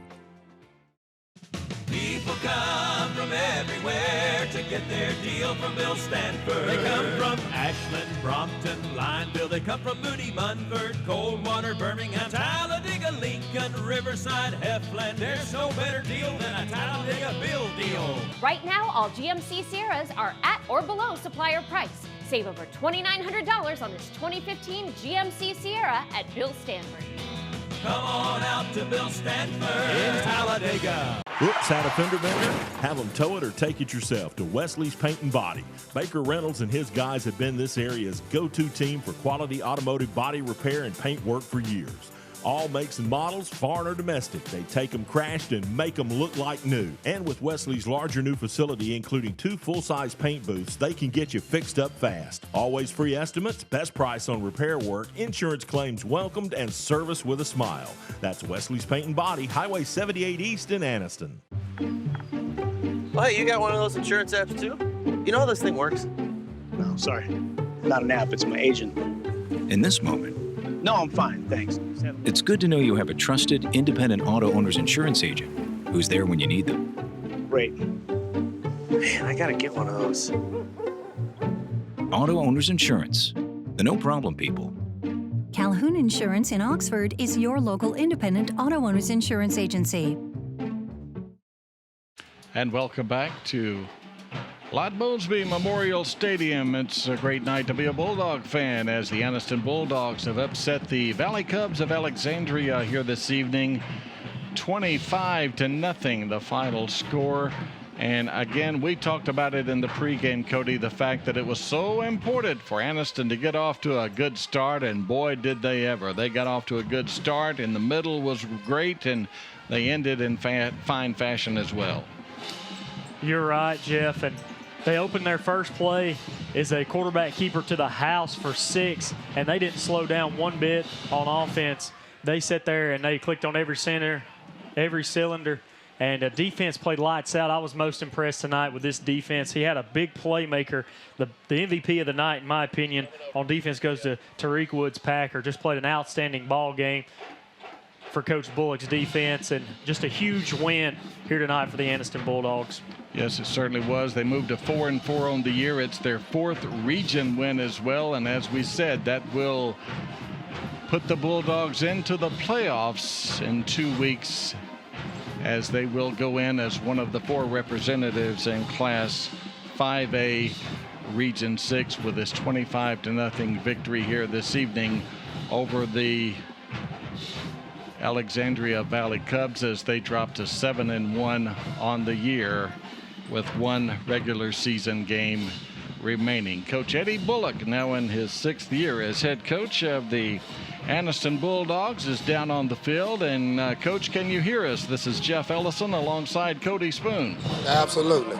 Coach, congratulations, and I know you've got to be proud of your team. What a big win tonight, and I thought you played well on both sides of the football. Well, we was overdue. We tried to put together a good game plan, against the #1 team in the region, and the kids balled it in, and it was a great win. Coach, Cody Spoon here. Congratulations on a huge win tonight. Just kind of talk about what it means to stop an offensive attack like Alexandria. They've scored at least 50 points over the last 2 games. The lowest they've scored all year is 27 points. Just kind of talk about what it means to shut out a team like them, especially as you move forward into the postseason. Well, we were pretty nervous at first, and I told the kids, I said, they're averaging 35 to 40 points a game, and we just need to be sound, play a little tough defense, and we just stepped out and we did the things that we needed to do. What's it about the series between Anniston and Alexandria? Tonight is the 39th meeting, and out of those 39 meetings that you've had, Anniston's won 32 of them. I mean, what's the secret to the success of the Bulldogs over the Valley Cubs? Well, the key is when we play Alexandria in the recent years, it's kind of like the Alabama-Auburn series, and it does not matter what the records are. Basically, you got to come in focused, and the team that's usually the most focused is the team that come out on top. And I think we're a little bit more focused than they were tonight, but, hats off to them. They got a great team, and I can't take anything away from them. We just played a little bit better than they did tonight. And, Coach, finally, just talk about, I noticed number 21, Tariq Woods-Packer, he came through huge for your defense, especially pressuring the quarterback in passing situations for Alexandria. And, of course, DeMonte Miller came through huge on both sides of the football. Just kind of talk about those two guys and how they led your team here tonight.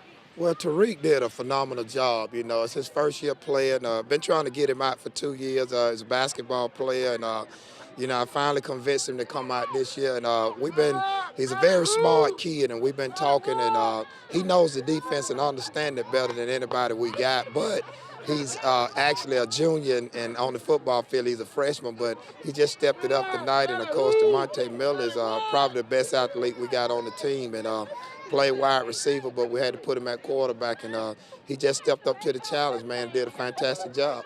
Well, Coach, congratulations. I know you want to get back with your team, but it's got to be a great feeling to know you're headed to the playoffs. Absolutely, man. It's a long time overdue, man, and we back to where we traditionally normally go to the playoff, and I'm just glad to be back into the playoffs again. Thanks for joining us, and once again, congratulations, Coach. Hey, thank y'all for having me.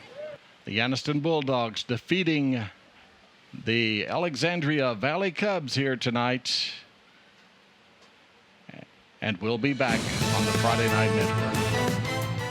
This FNN High School Football Sports Exclusive is presented by Sonny King Ford. Here yesterday, here tomorrow on Quintard Avenue in Anniston, where a handshake still matters. And by Samco Express Marts. With over 30 locations in the area, there's always one close by.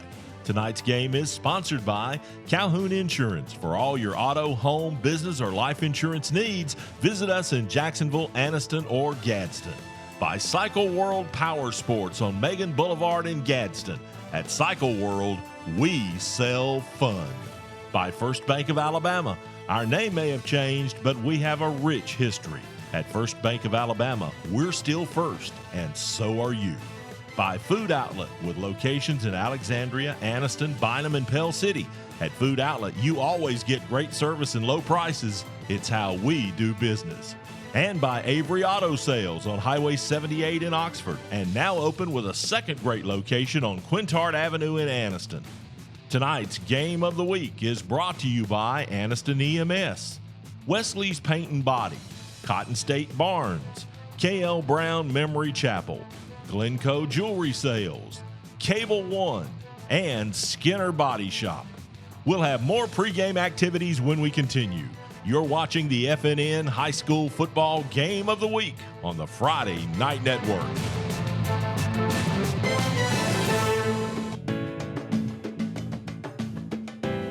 They don't. It's not true. You cannot be in business and sell your product and not make any profit and stay in business.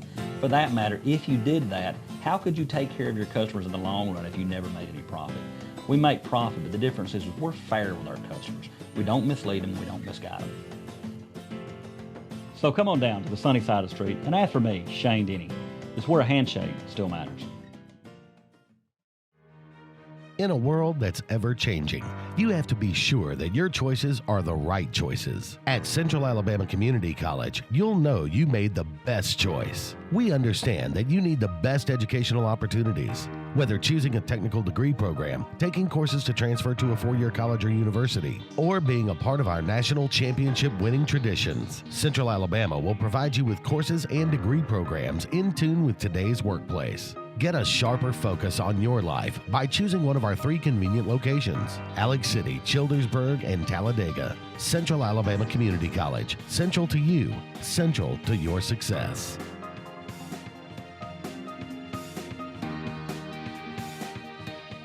Every day is a great day to stop in a Samco Express Mart. You'll find plenty of snacks to choose from, and Samco has all your favorite drink brands, all nice and cold.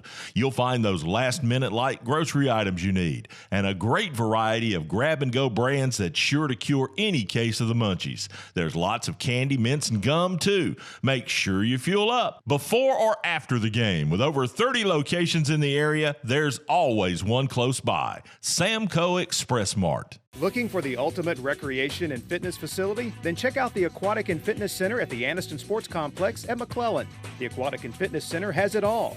The center is over 48,000 square feet and features a state-of-the-art natatorium, as well as a fitness room with a complete circuit of station machines, free weights, and cardio equipment. The center is home to the Miller Gymnasium with a full-length basketball court.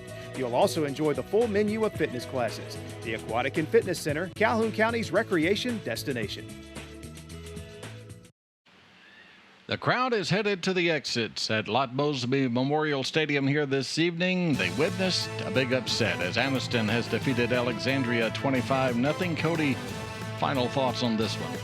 Huge win for Coach Bullock and the Bulldogs moving forward into next week versus a region champion in Fort Payne, Class 6A Region 7. More importantly, moving into the playoffs, I know they're going to pull one of the best teams in the state in Class 5A, but you need these wins late like this, especially over a team as talented as Alexandria. If you're Alexandria, you got to learn from this game. You're this late in the season and you trip up. I know this is a good big rivalry game, but you trip up this late in a region game. You got to get your focus back moving into the postseason. Make sure your guys' heads are in the right place. Looking ahead to next week, we will be on the air next Thursday. Again, Thursday for Talladega and Munford. That game will be played at Munford Stadium. Airtime 6:30 once again for the Lions and the Tigers. Again, that's a Thursday night game next week. For Cody Spoon and the entire FNN team from Lott Mosby Stadium in Anniston, Alabama, I'm Jeff Ellison. Good night.